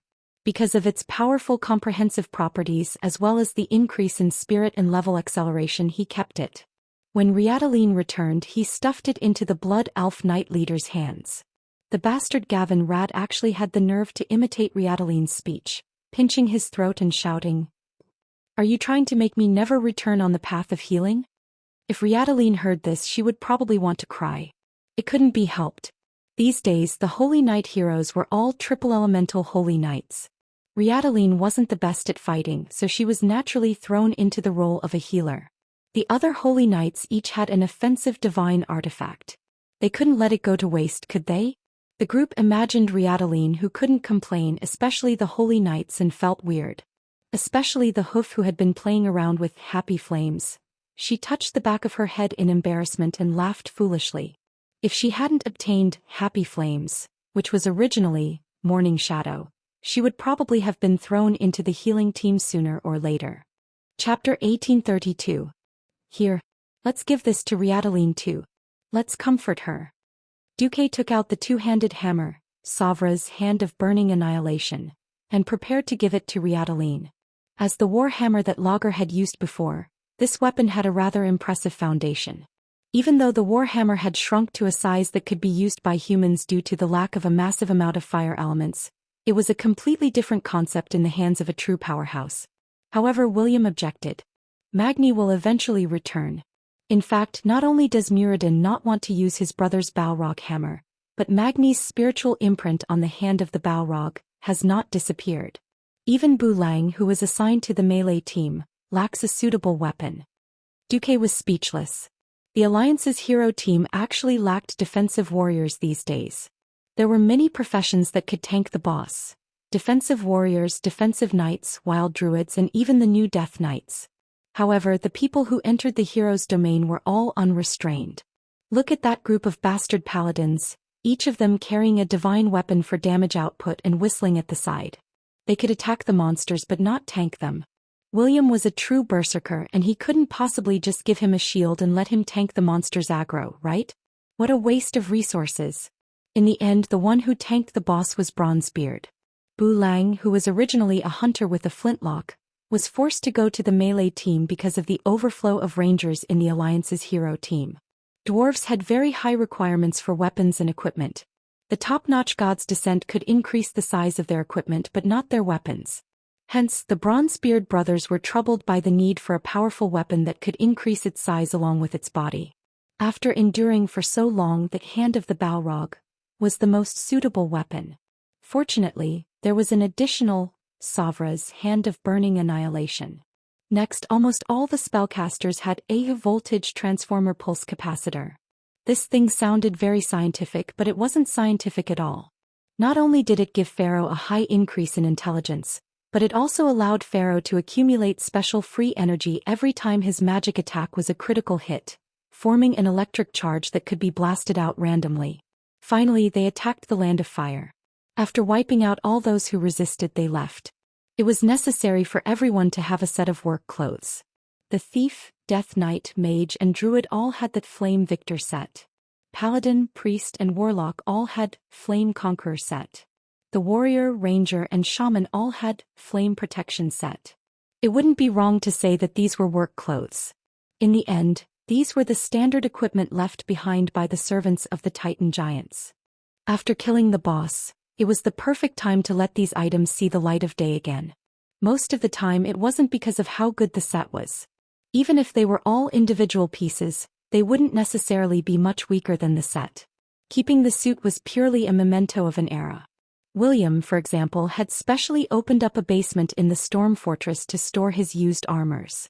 From the Courage and Strength sets in the early Molten Core era, to the Fearless set in the Middle Period, to the King of Ymir set in No Scent.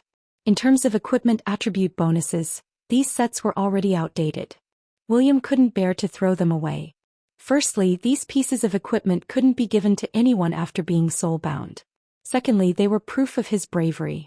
Even today, he would catch the little Prince Anduin Rin from time to time and let him look at his father's collection. It wasn't to prove how awesome his father was, but to let him learn from the vigor of a warrior. Unfortunately, little Anduin seemed to have gone further and further down the path of filth. In order to prove himself, this kid was already clamoring to join the Alliance of Heroes. He kept saying that Duque had stabbed Sargeras to death at this age. William's face was very dark because of this. The biggest beneficiary of killing the Fire Demon King was Duque. If not for Duque saying that there was no way to move the Land of Fire, Cenarius and the other demigods would be even happier. The fusion of space was not as simple as mortals thought. Since the Land of Fire was attached to the southern foot of Mount Hyjal, it couldn't be separated easily. Cenarius was a little indignant at first, but Isra came out in time to explain that even a true god couldn't separate such a large plane after fusing it. There was really no other way. Duque could only make a sacred oath in front of the guardians of Mount Hyjal. As long as he was still the boss of the Land of Fire, he would restrain the fire elemental creatures and not let them run around. In view of Isra's guarantee for Duque on this matter, Cenarius remained silent, which was rare. Moreover, the current situation didn't allow the naturalists to think too much, because the cataclysm brought about by the elemental invasion was still ongoing. The fire elemental world was settled, but the earth elemental world hadn't arrived yet. At least there was still wind and water. Duque got a group of wilderness gods out, and the Alliance of Heroes was once again in a position to attack at any time. This made the entire alliance heave a sigh of relief. In Theramore, Jaina, who welcomed Duque, pounced on him without any hesitation. Like a playful little girl, she hung on Duque's body like a koala. Duque smiled, hugged her light female body, and spun 1,080 degrees on the spot. Duque, I knew you'd always be the best. Jaina was extremely excited. Let me tell you, those barbarians from the tribe haven't taken down the Twilight Fortress yet. That's normal. Duque didn't care too much. With Brainless Roar in power, the tribe and the alliance were destined to go further and further apart. Duque couldn't wait for Brainless Roar to use up all the vitality of the tribe. From a certain point of view, it was indeed a solution to solve the food shortage problem by sending people to their deaths. Unfortunately, this was a classic case of putting the cart before the horse. A race with too few people could never become the ruler of a vast land. Yes, Duque, do you think the tribe can take down the Twilight Fortress? Jaina asked after a passionate hug. Before Duque could speak, there was a cold snort from the side. Impossible. No matter how weak my mother is, she's still my mother. Even if she resurrects, she'll definitely be stronger than me. The one who interrupted was naturally Onyxia. She sensed Duque's arrival at Theramore and flew over immediately. Duque curled his lips, feeling that the relationship between the Black Dragon King and his family was really interesting. On this point, Duque agreed. Sinestra is very strong. If it were the current Gurus, even with the Dragon Slayer Groll, they wouldn't be her match. As long as she's here, the tribe can forget about taking down the Twilight Fortress. Duque turned his head and looked west where the battle was. He smiled and thought to himself, Brainless Roar, I'll just quietly watch you show off and quietly watch you court death. Chapter 1833. Is there anything we can do now? Onyxia seemed to be eager to try. Basically, we just wait. But since I'm back, you can go to the dragon's slumber temple in my place. Duque gently hooked the black dragon's little nose. Is there a fight? The black dragon looked up. Are you asking if there are weaklings for you to bully? Right, there are. Duque smiled. Even the black dragon blushed a little. All right, since it's master's order. Duque turned his head back. How are things on their side? When Duque attacked the Land of Fire, it wasn't that Duque didn't have time to attend to other things. It was because Uldum and Vasker were very special places. Unless Duque came personally, he couldn't just use the weave to invade them. All of a sudden, the information there was sent back to the most primitive way of sending messengers. In the end, Jaina was in charge of summarizing the information. It's the final battle. Over in Uldum, Torver's lost city and the Hall of Origins have been settled. Aurelia and Sasha have already brought people to support Sylvanas. Brian Bronzebeard was the only one left in charge of the Hall of Origins. Sister Vasker said that she found 2 new demigods and is preparing to recruit them. At the same time, she has already attacked the tidal throne and is fighting against the sea monster sect leader Azamat. Jaina finished her report and added, should we send reinforcements? Duque hesitated for a second but still shook his head. No, since they chose to be independent, they should show their courage. They chose their own path and they have to finish it even if they have to kneel. There was something else Duque didn't say. Unless they ask for reinforcements themselves. Duque raised his head and looked into the distance. He was silent for a long time. If they are willing to be the beautiful canaries in the cage, Duke does not mind giving them a crook of an arm to protect them from the storm. But they weren't just his women.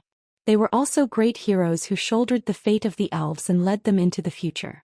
Perhaps it was because of this persistence that the Windrunner sisters' beauty was so extraordinary and captivating.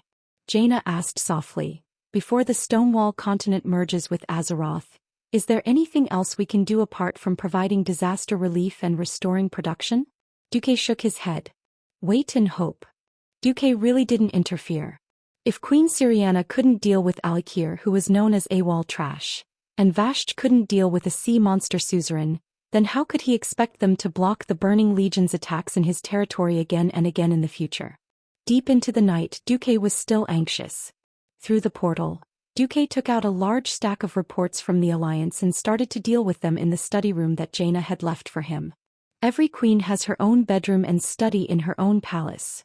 or in her own summer palace. This was a form of respect and an honor. Duque accepted it very calmly.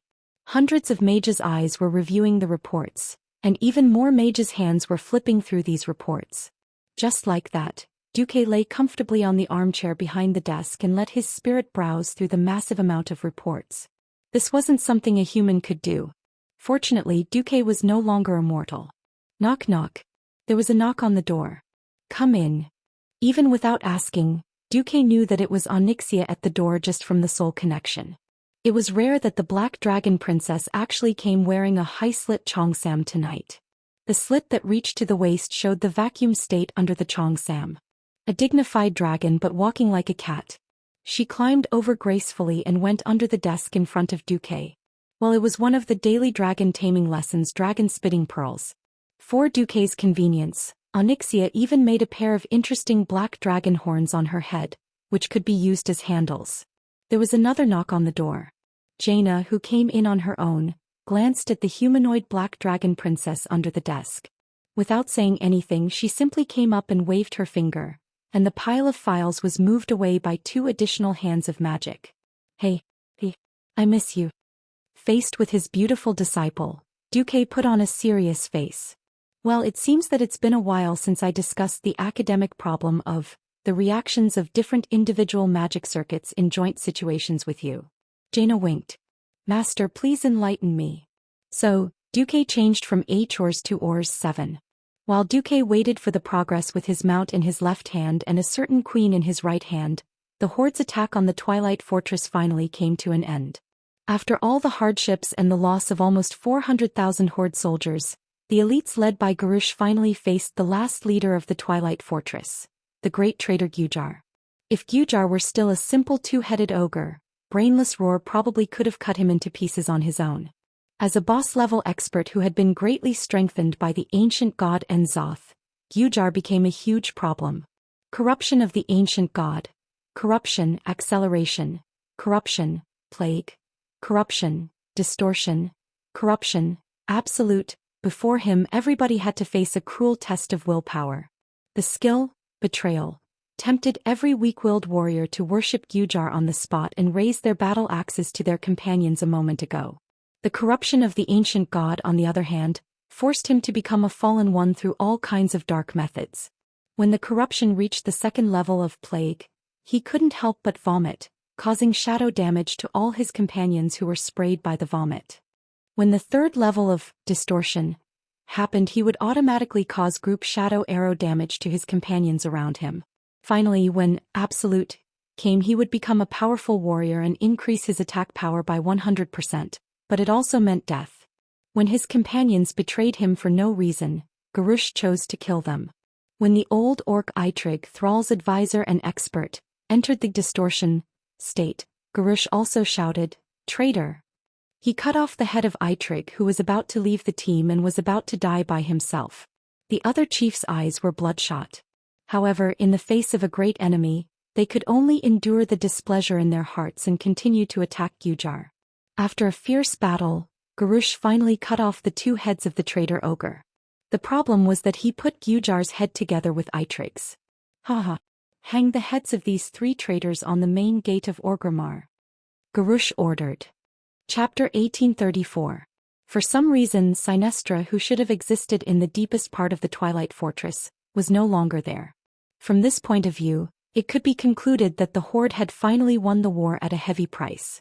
But Garush's actions had undoubtedly completely ignited the conflict between him and the other chiefs. No, Eitrig is definitely not a traitor.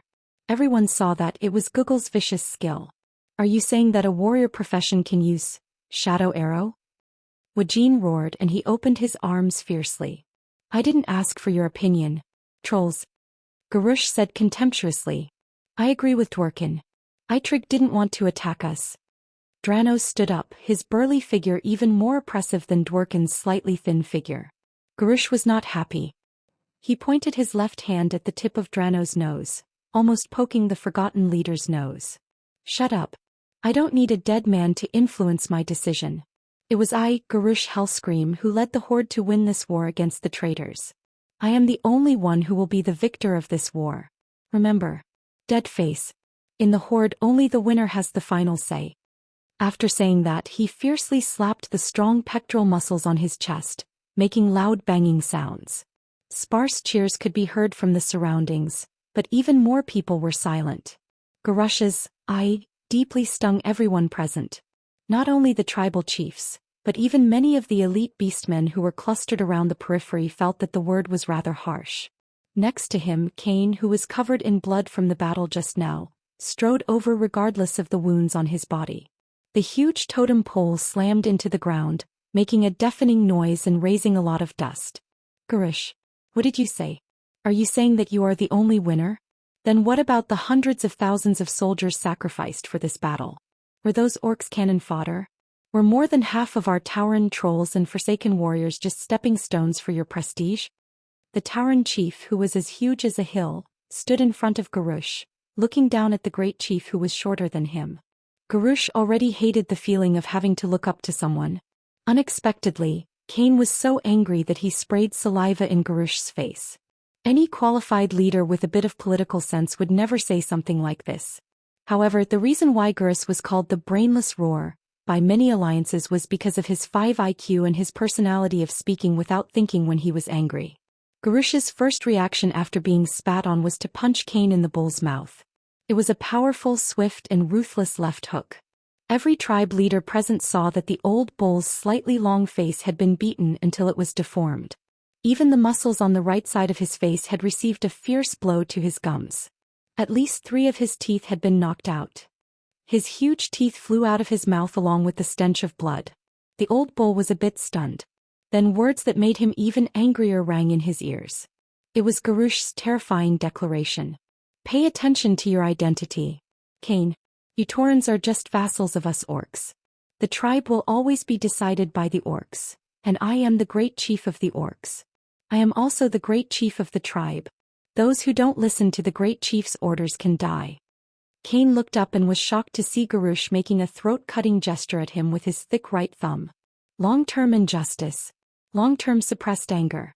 The humiliation he had suffered during this period of time. Everything was like a volcano that had been suppressed to the extreme and had to erupt. It erupted in Cain's heart. If the Taurens were a race that Thrall had conquered in war, perhaps Cain would choose to lower his head. But that wasn't the case. The tribe used an integration system similar to the Alliance. In the tribe's declaration, the status of the various races was equal. Even though the orcs in the tribe were numerous and powerful, allowing the orcs to occupy an absolute ruling position, the tribe's declaration did state that other races could challenge the great chief's ruling authority. At this moment, Cain could no longer care about anything else. The Tauren chief pulled out the flag on his back and threw it in front of Garush. According to the tribe's tradition, I, Cain Bloodhoof, request to challenge you for the position of great chief. Come. If you really think you are the tribe's #1 warrior, then accept my Makra. Garush's face turned green and then red. Suddenly, he roared and stomped on one of Kujar's heads. I've had enough. I've had enough. I've had enough of your complaints. I've had enough of your weakness. Why can't you weaklings obediently listen to the orders of the strong? Don't compare me to that weak fellow Thrall. He has already scrammed. Now the great chief of the tribe is me, Garush Hellscream. Garush raised his bloody axe high. I accept Cain's challenge. Who else wants to challenge me? Is it you? Is it you? Or is it you? If you want to come, then come at me together. As he spoke, the blade of his axe was first pointed at Cain, then at Wajin, then at Dranos, and finally at the goblin prince Galawex. Wajin was not as impulsive as Cain, but everyone could see that his protruding fangs were trembling with anger. Garush, I don't want to fight with you. When you and Cain's Makra are over, I will make my decision. Wajin clenched his fists tightly.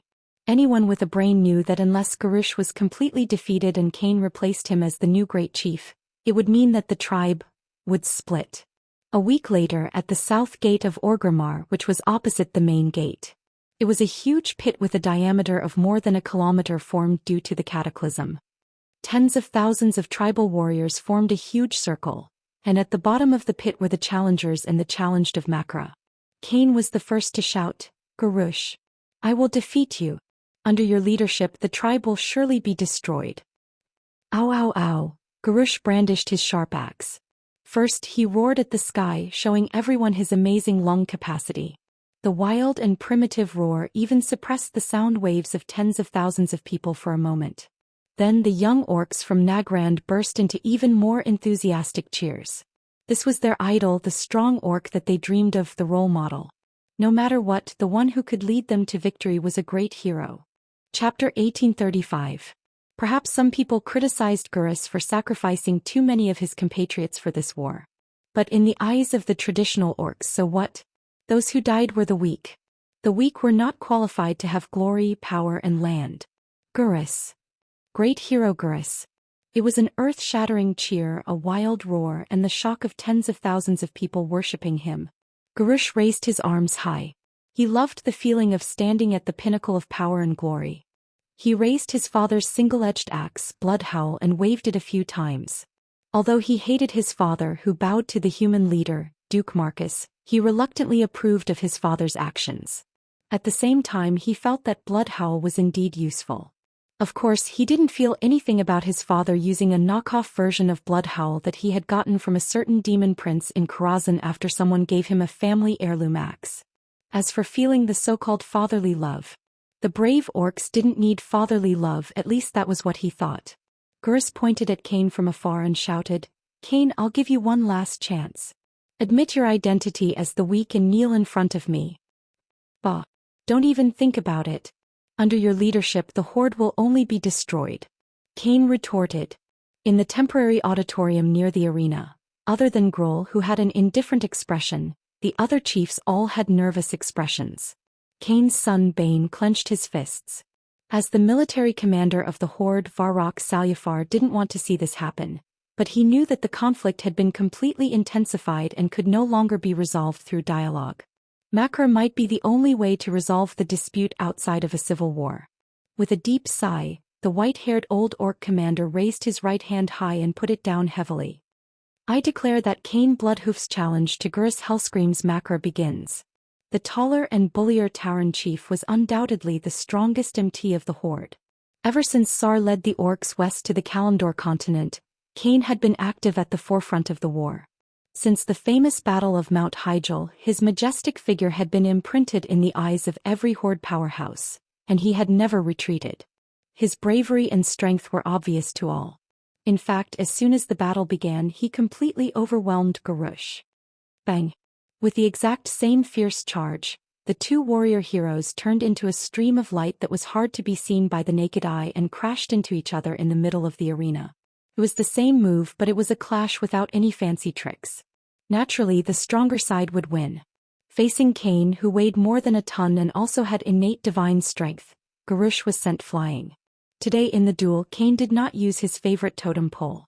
Instead, he used a long axe that was more suitable for his hands. Without giving Gurus any time to react, Cain activated Spirit's Wrath, and then used Heroic Leap to catch up with Gurus, who was flying backwards, and swung his axe down. Close combat. An inch shorter was an inch more dangerous. The price of gaining agility was that the side with a longer attack range would have an advantage. Therefore, there was another saying that an inch longer was an inch more powerful.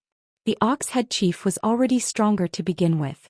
Coupled with his full strength, the axe that came down from above forced Gurus to forcefully parry it with Bloodhowl in midair. Bang! It was a fierce blow that shook the entire arena. Gurus was sent flying like a cannonball. First he crashed to the ground, then his entire body bounced up again under the impact. Finally he rolled 5 times in a sorry state, plowing a thick line on the thick red ground before he finally stopped. Ah! There was an uproar among the beastmen while the Taurens, trolls and Forsaken cheered. Gurus, surrender! Cain roared. Gurus used Bloodhowl to support his body and said angrily, "Cain, you've angered me. Then I'll beat you until you submit." Cain rushed over with large strides, raised his battle axe and launched a fierce attack. It was an unquestionable suppression. In terms of experience, 10 Gurushes could not compare to Cain. In terms of strength and equipment, Cain also completely defeated Gurus. The Ox Head Chief was at the strongest moment of his life. Be it experience or physique, he was at his peak. Compared to him, Gurus was too inexperienced. At some point in time, the beastmen's cheers had stopped. They stared at the brownish-red figure that was being suppressed with ugly expressions. At this moment, Garush was more of a defensive fighter than Cain. Of course, as a member of the Hellscream family, Garush had learned 70% to 80% of Lord Howl's jump slash. Seizing an opportunity, Garush fiercely counterattacked from the bottom up, finally using his axe to block Cain's battle axe.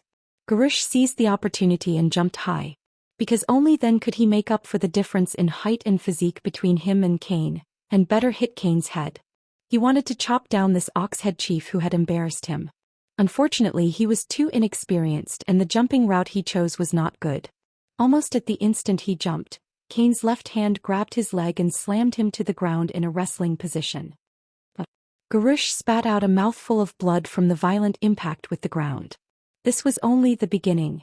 Cain was like a broken cloth bag. He continued to grab Garush's foot and continued to smash him violently. Left throw, right throw, left throw, right throw. Cain, who was swinging his arms, directly humiliated the current chief with absolute strength. Garush was thrown so hard that the world spun and he could not hold on any longer. At this moment he waved Blood Howl randomly as if he had hit something. That's right. The tip of the axe blade had indeed slashed across Cain's chest. There were over 100 wounds on his body and Cain, who was injured in almost every battle, did not think much of this injury. However, he immediately realized that his chest was violently numb, followed by an unbearable feeling of suffocation. Cain let go of Garush's leg and touched the wound on his chest. He saw that a considerable part of his blood had turned green. He realized what it was. Poison. Cain's eyes widened, and this scene was witnessed by Cain's son Ben. Just as Cain's entire body was almost paralyzed, the furious Garush pounced over. The red battle axe he raised high emitted a demonic scarlet light.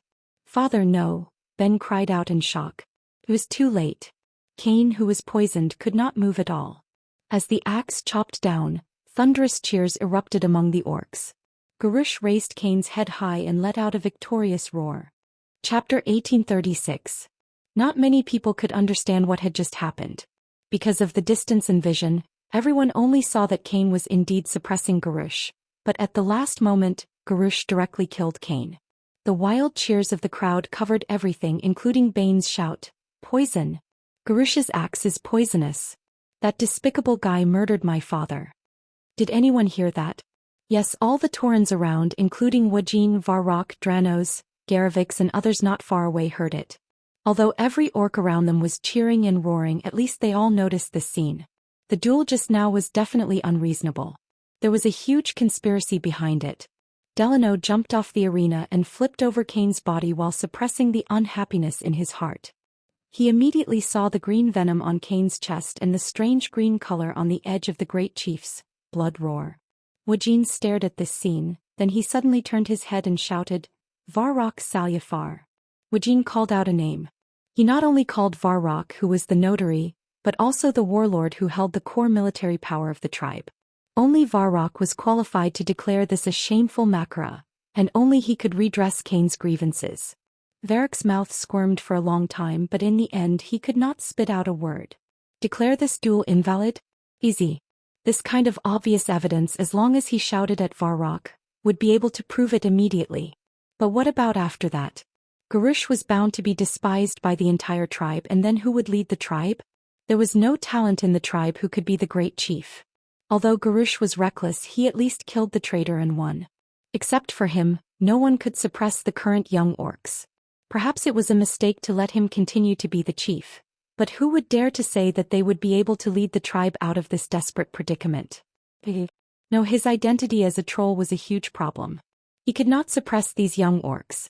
And although Garush had a bad personality, his personal strength was definitely the best in the tribe. Unless it was Grohl, no one, including Woking, could beat him in Makarali. Thousands of thoughts flashed through his mind. In the end he sighed and lowered his head.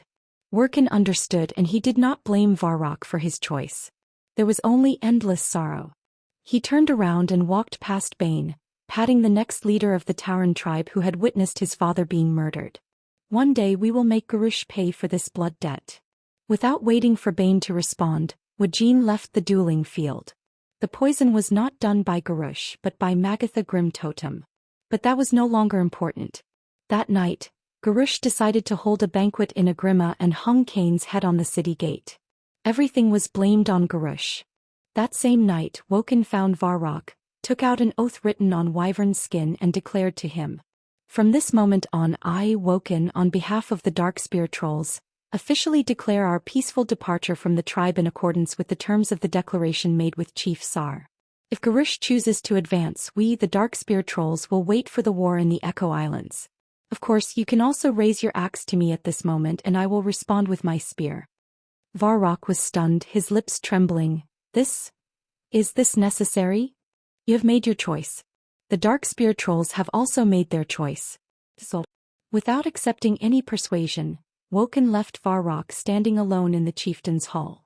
What was even more shocking was that almost immediately after, Dranos also found Varrock. The Forsaken have announced their departure from the tribe.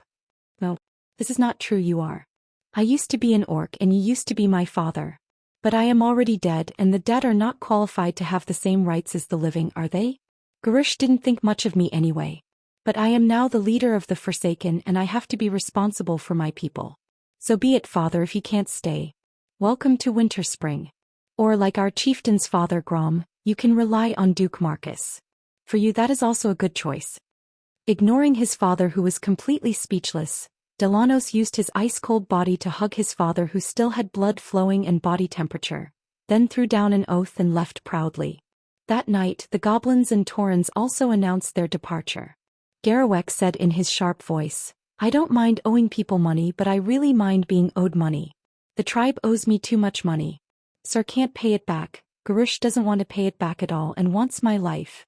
The Rustwater conglomerate is finished with the tribe. You want the Rustwater conglomerate to return to the tribe? Yes, pay us the money you owe first." Ben said resolutely, "This is an unfair duel. The Taurens do not recognize Cairn Bloodhoof's glorious death.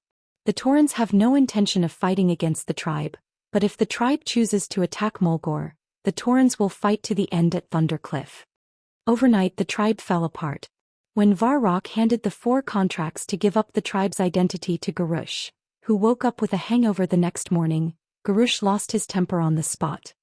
"Betrayal. This is a shameless betrayal. Who gave them the right to betray the tribe?"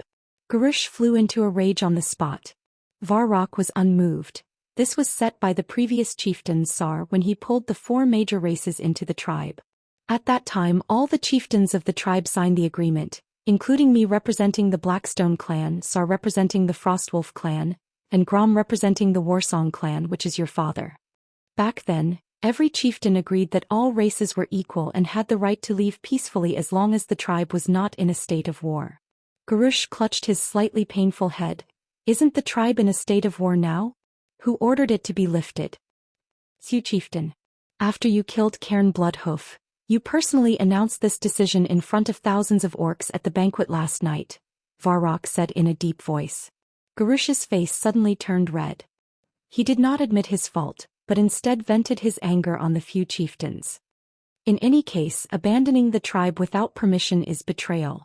I want to punish those who dare to leave the tribe behind my back." Garush waved his bloody roar.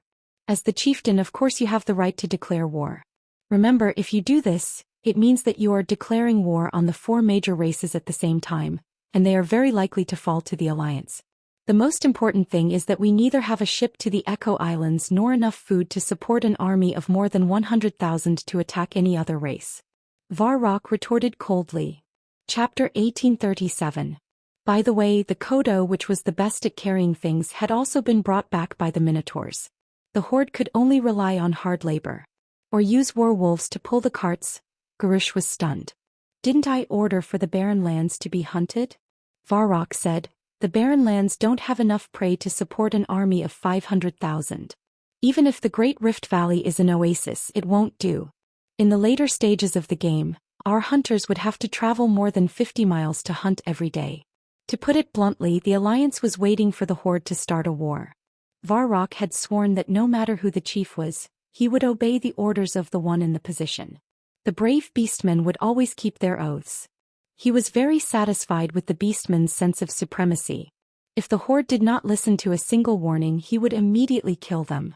After more than 3 hours, the 4 women were finally taken care of.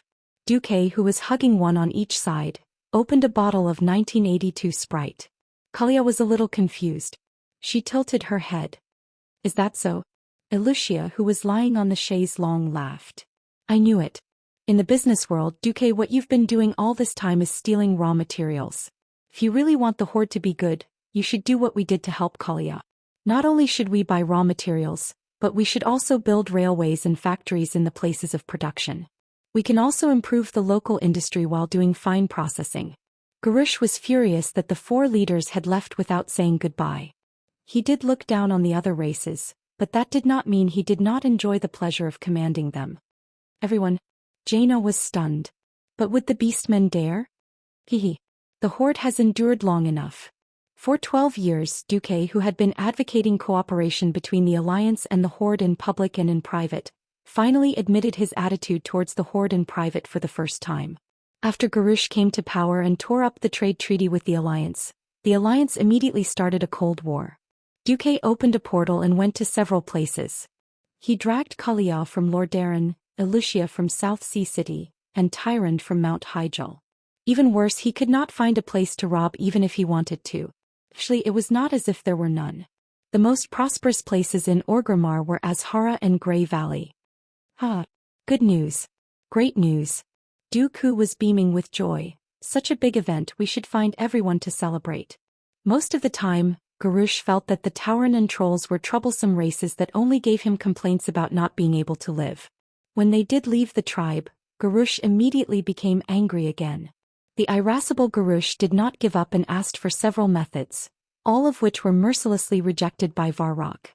When Varrock reported this to Garush, the great tribal chief flew into a rage. His violent temper made every beastman who had no choice but to enter the great tribal chief's hall tremble with fear. Tyrande was a little curious. Duke, did you want to destroy the horde from the start, or did you change your mind midway and go against the horde? In the end, he still suppressed his anger. Duque used his free hand to hold Tyrande's Mount Hyjal as he said honestly, from the start I wanted to destroy the horde. Unfortunately, I've never succeeded.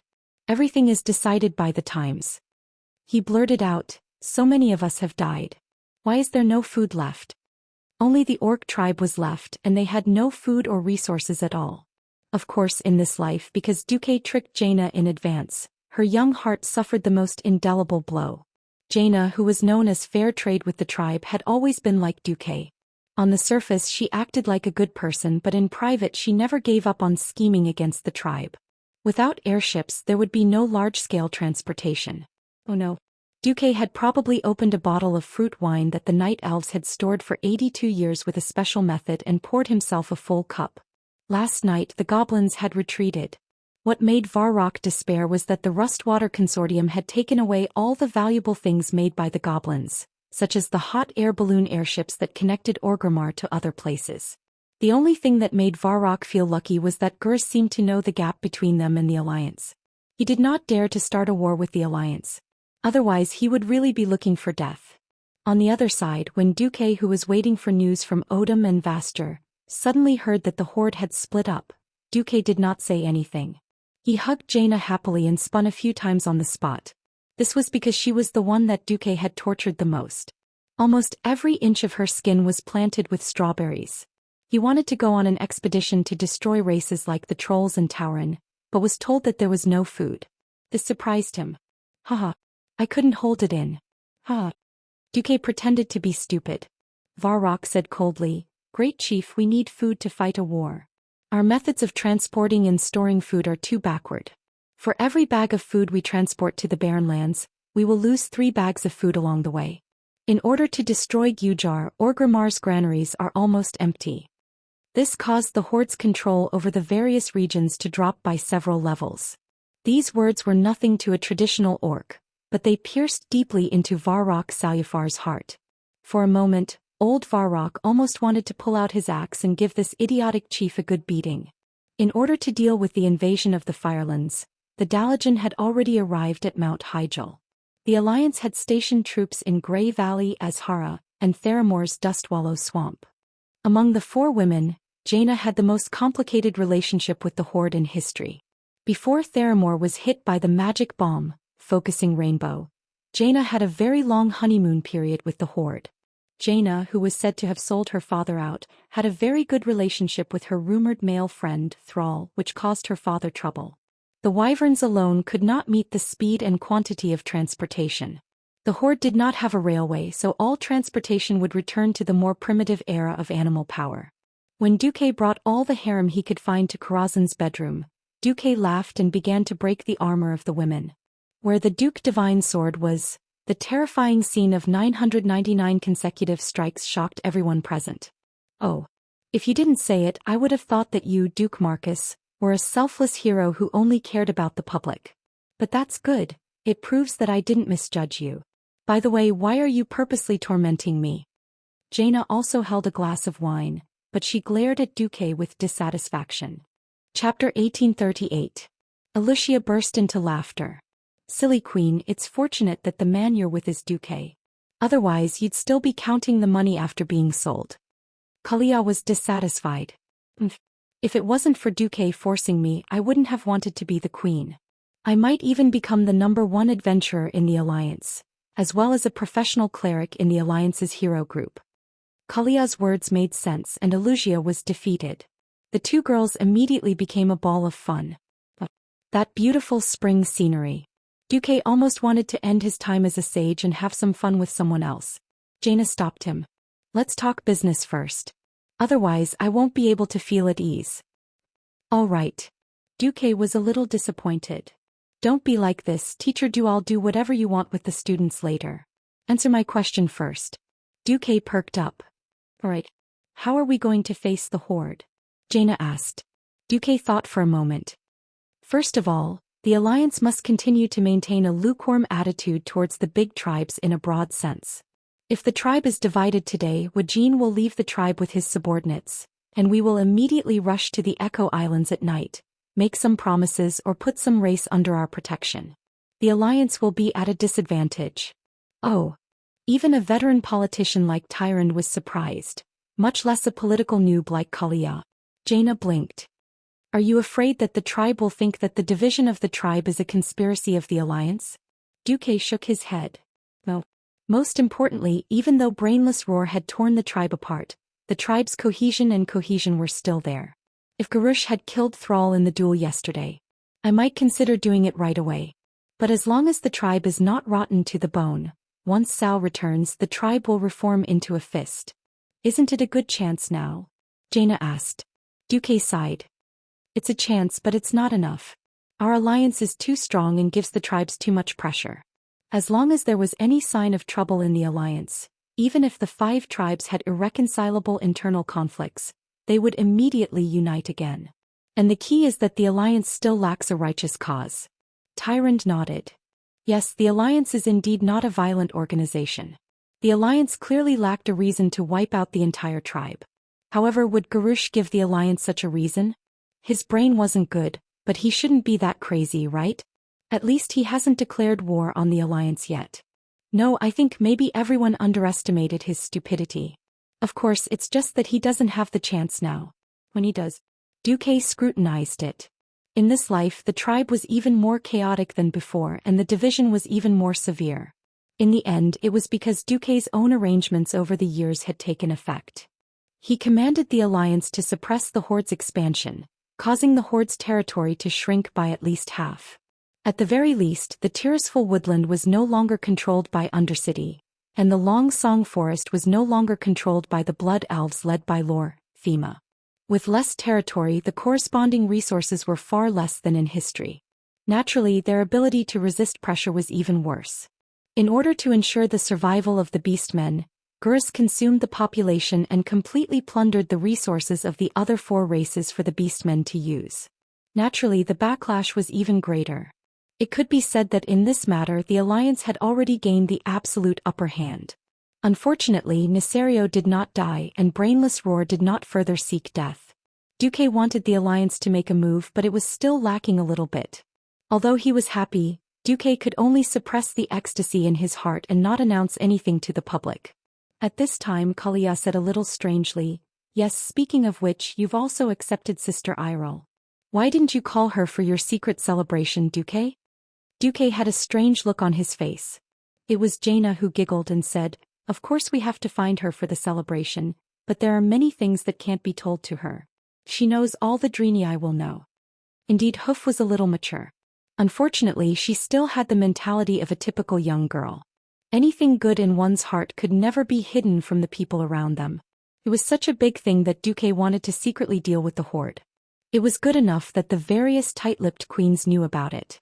Even if all the participants of the Throne Council had a tacit understanding, some things should not be announced in advance.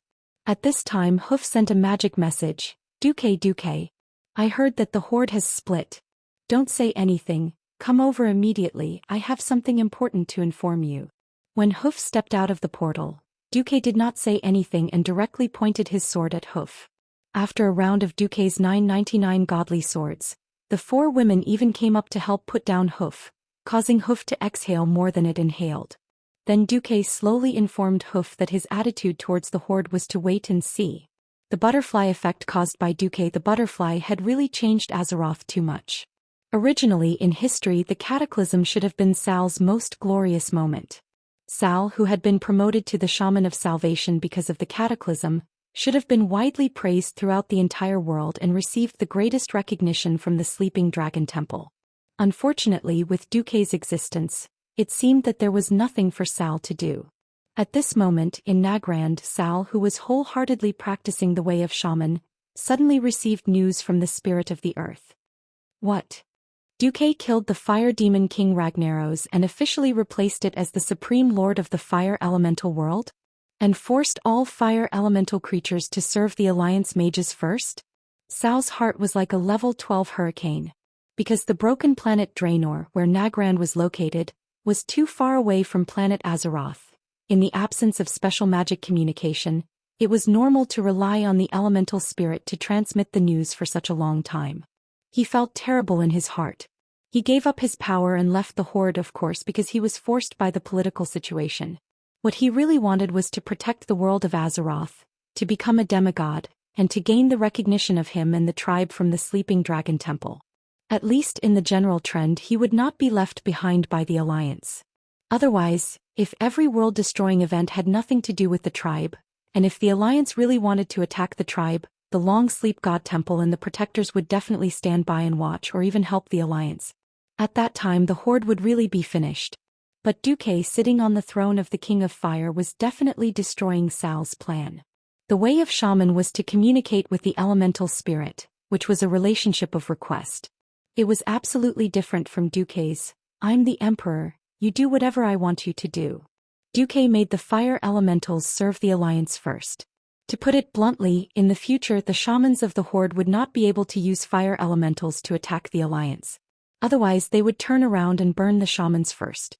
This feeling of being stuck at the source was like being strangled by a rope that could pull you up and hang you at any time. Chapter 1839. This is bad. Duque will definitely let Sylvanas, who is already a demigod of wind, deal with Alikir, and let Vashj, who is also a demigod, enter the throne of tides.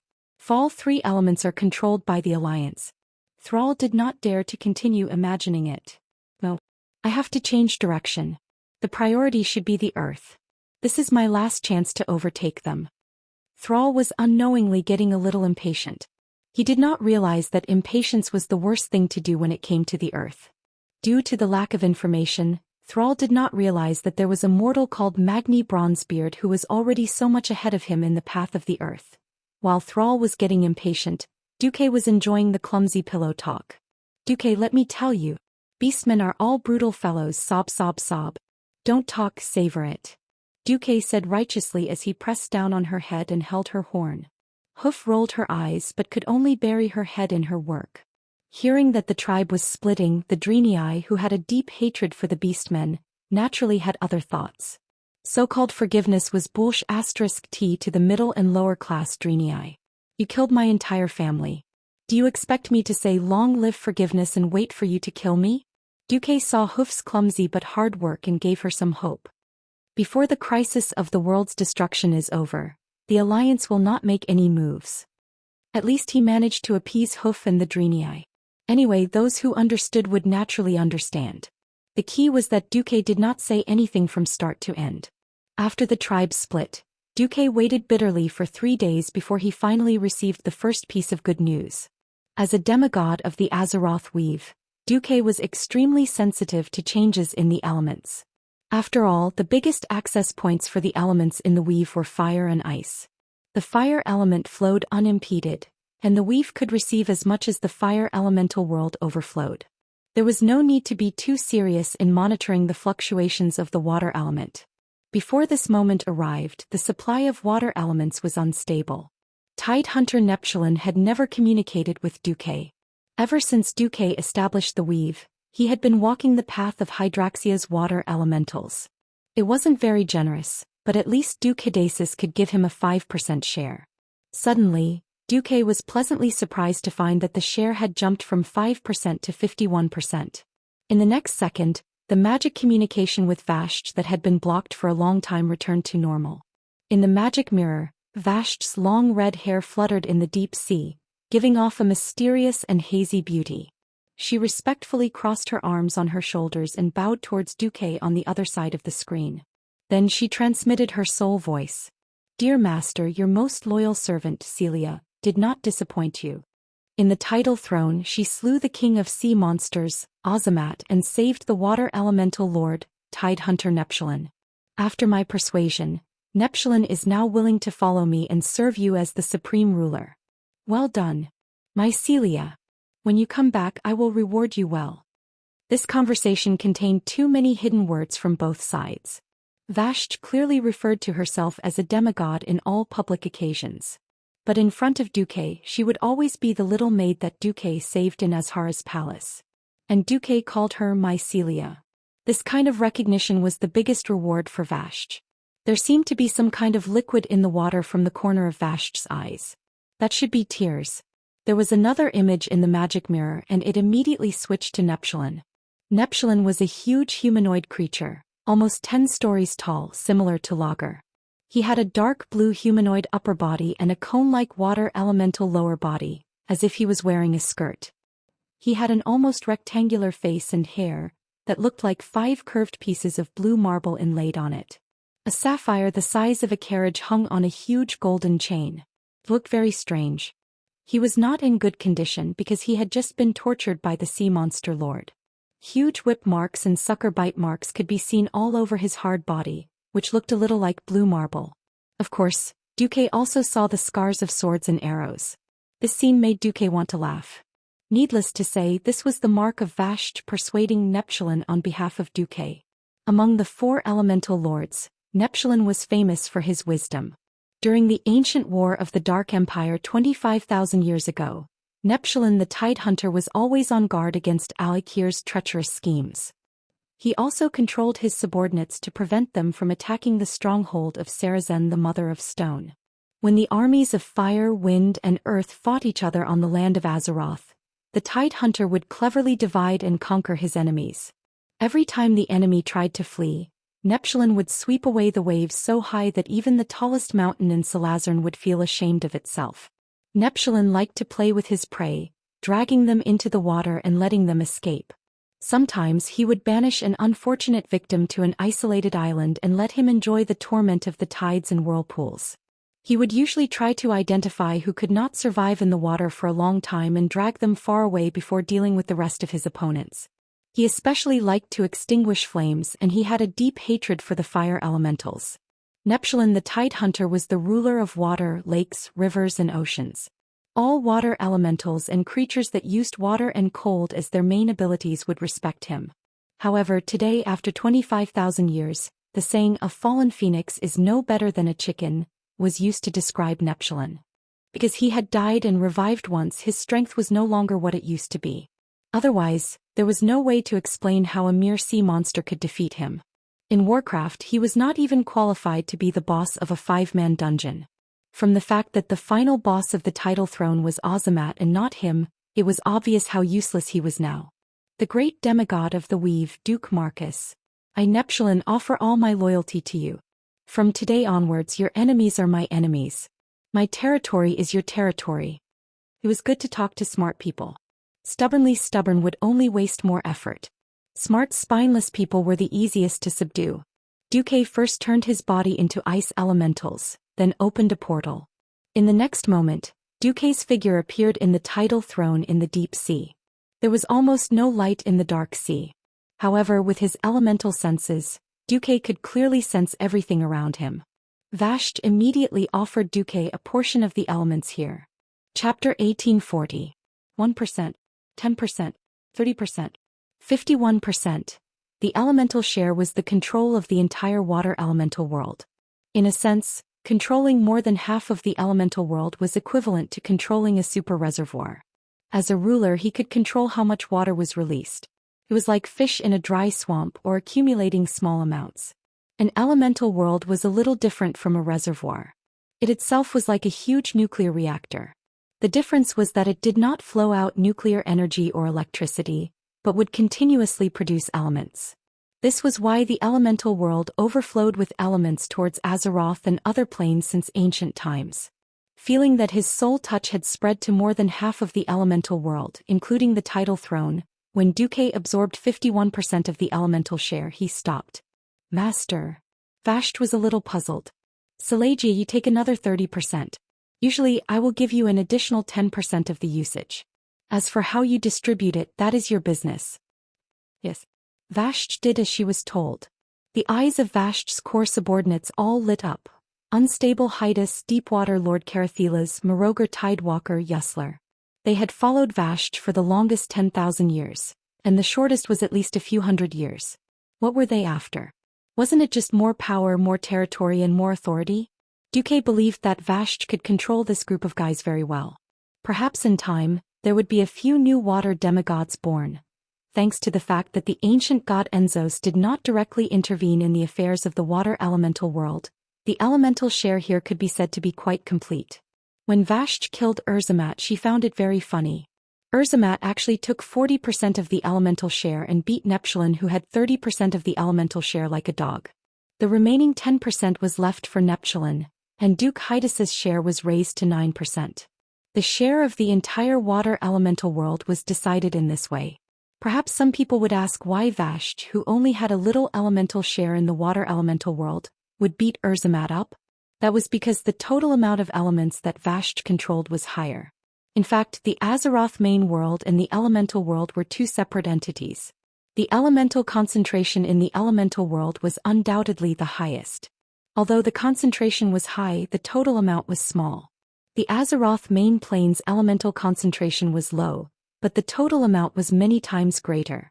It was as if the entire Land of Fire had descended into the main plane and only occupied the small southern foothills of Mount Hyjal. The water elemental realm was about the same size, just the size of Valshi. That was why Ragnaros and Alkir dreamed of occupying all the fire and wind elements on the main plane. Although the elements realm was the source of elements, the absolute quantity of elements in the main plane could also consume the pure elements in the elements realm. This was why Duque had applied to planet Azeroth's will to make Vasht a demigod under the direct jurisdiction of the planet. Having managed Lordamir Lake for so long, Vasht's cards were definitely better than Azamat and Neptulin, who had torn apart the water elemental plane. For Duque and Vasht, controlling the water elemental realm was equivalent to controlling the entire Azeroth water element from the source to the branches. Although the total amount of water element on the entire planet was too shocking, far beyond the scope of a demigod's control, having both the branches and the source was unimaginable. When the water elemental realm was completely integrated with the main plane, it was foreseeable that the share of water element would become more and more valuable. The law of nature was that the winner took all. Neptulin could, of course, sense that his old rival Ragnaros was already dead. Facing Duque, the super boss who destroyed Lager, controlled the fire elemental realm, and dominated the powerful demigod Vasht, Neptulin did not dare to even fart. He had to be a coward. The water elemental realm had completely changed. From today onwards, Duke would be the ruler of this place, while Vasht would rule over the tidal throne as Duke's representative, controlling this place. Master, I still have something important to do. Please let me report to Karazhan, Vasht said very respectfully. Okay. After Vasht arranged the defense here, it was actually a territory for the 4 water element masters under her. Then she and Duque returned to Karazhan through the portal. Although Vasht looked submissive on the outside through the soul connection, Duque could clearly feel the excitement in her heart. Almost as soon as they stepped into the bedroom, Vashj turned back into the appearance of a high elf and wrapped around him like a beautiful snake. She clearly had a pair of long legs, but she gave Duque a soft and boneless feeling. Master.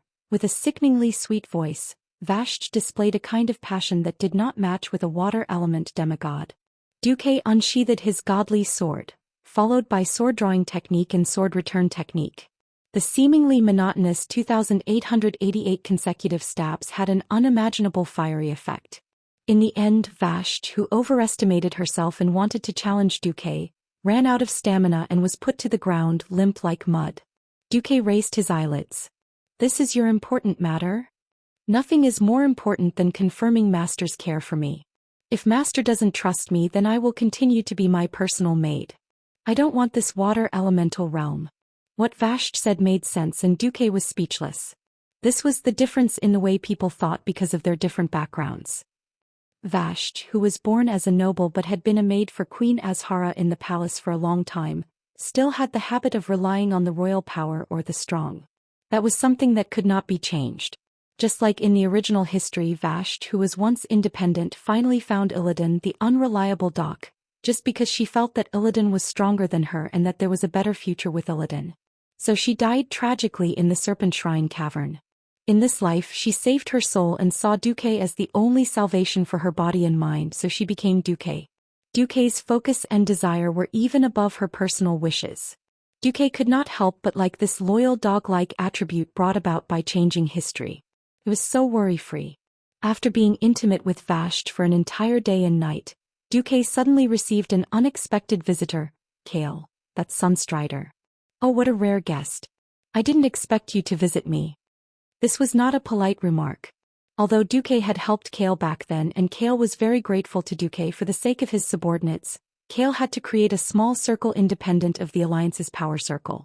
This group of people was under orders from the Alliance, but also a bit like an organization like Silver Dawn, with a certain degree of independence. Chapter 1841. For the sake of that group of people and not wanting to provoke the Windrunner family which held the power of the Blood Elves, Kale, that's relationship with Duque was always a little ambiguous. Kaizi would accept any of Duque's arrangements or orders, but he rarely came to find Duque in private. Kale, that's glanced at Vashj, who was standing beside Duque and dressed like a maid, with a dignified bearing and lustful eyes. He seemed to be a little concerned, but he also seemed to be used to it. His reaction was a little strange. What? I've already reported Vashj's attack on the water elemental realm at the throne meeting. Duque found it strange. Kaizi sighed. No, I'm just a little envious of the trust between you two, master and servant. In the past, in the circle of high elven nobles, even husband and wife would have all kinds of dirty political deals or frame each other. Duque did not know how to continue the topic. Instead it was Vashj who blushed, which was rare. Kaizi changed the topic, stood up and bowed deeply to Duque. When he looked up he said in a straightforward manner, Duque, I'll also say it directly. I hope to offer my soul and loyalty to you. Needless to say, Duque was a little stunned. He wanted to say, you must be joking, right? But he immediately realized that Kaizi was unusually serious. What's wrong with Kaizi? Kale, that's continued, I spent the first half of my life as a prince. I used to think that seeking happiness for my compatriots and people was the whole meaning of my life. I've always encouraged myself with this. Unfortunately, my father's matter completely turned my world upside down. Duque did not say anything and let Kaizi continue. That was my father's sin and also the sin of the Sunstrider surname. Since I'm a member of the Sunstrider, I don't regret it, nor do I blame my father. I calmly accepted this sin. I worked hard for a long time, hoping to still do something for my compatriots after removing the Sunstrider surname.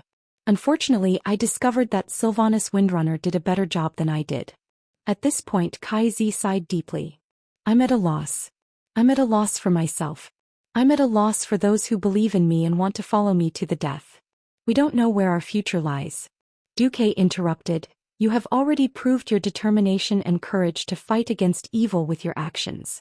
Have you forgotten the cheers of the Blood Elves? Of course not. But we want to do more, not just for the Blood Elves, but also for this world that is constantly being invaded by evil. Because of this, my followers and I yearn for greater power.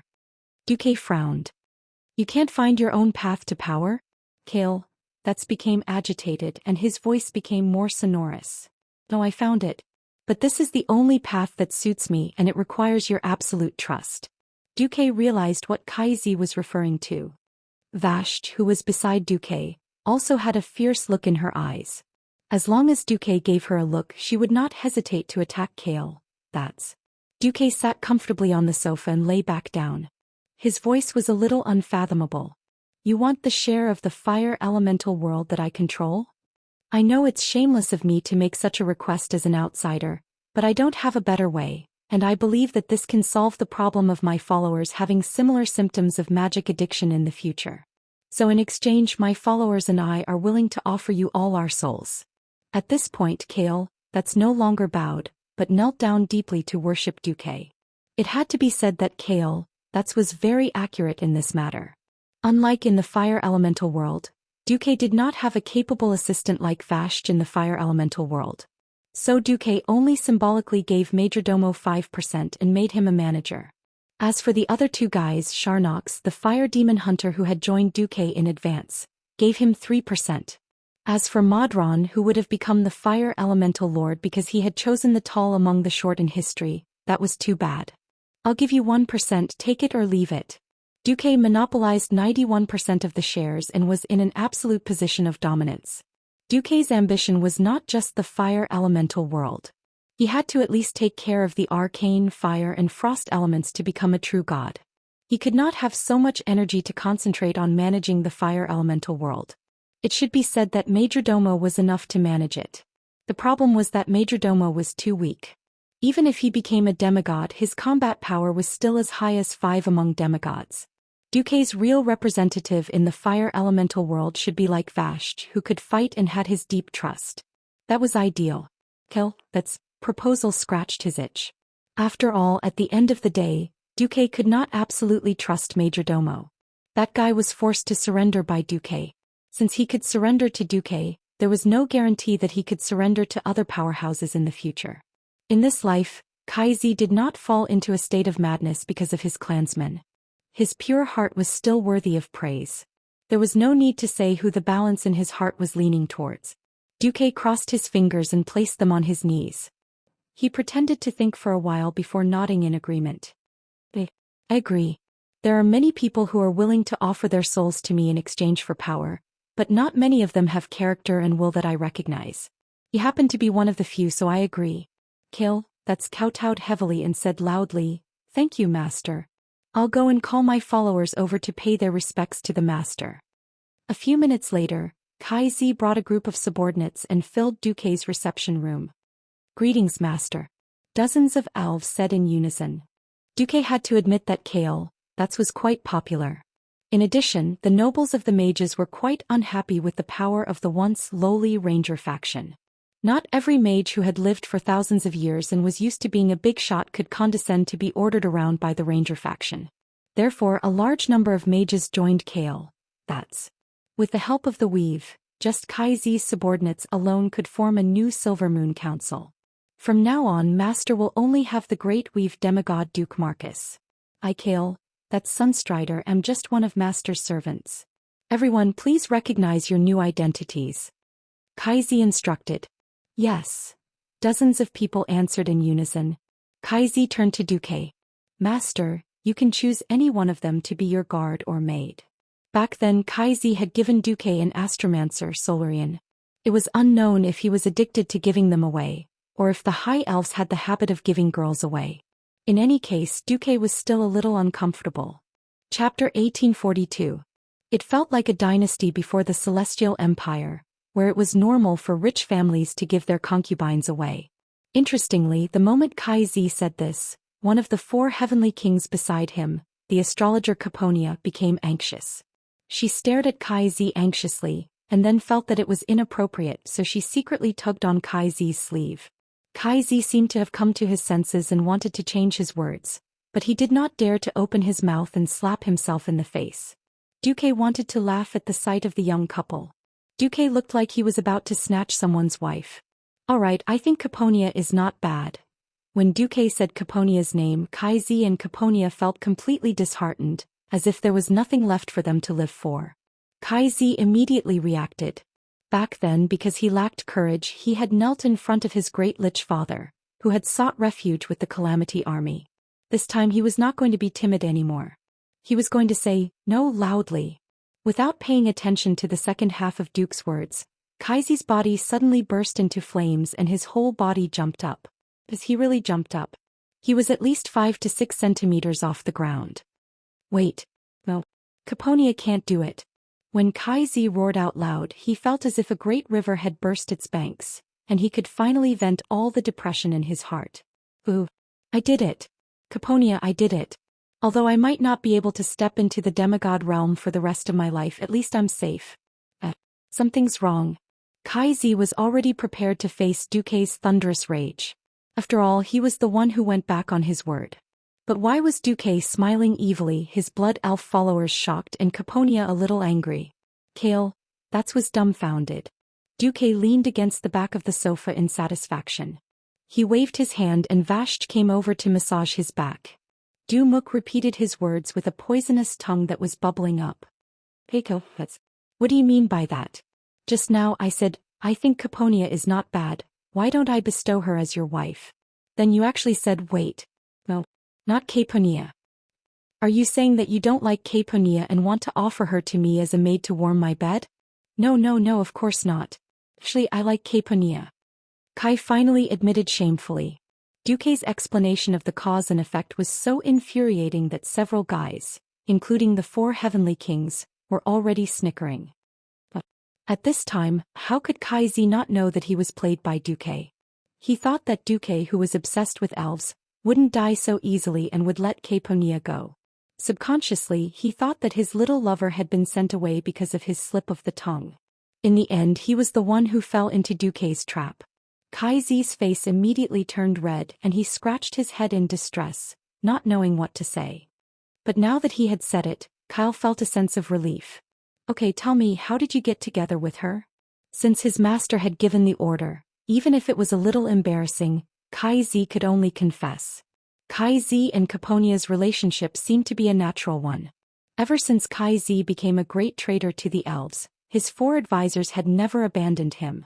He didn't have many capable female mages around him. Originally there was the great astrologer Solarian. In order to help Kaizi out, Solarian had volunteered to serve Duke. In a sense, this was also an opportunity.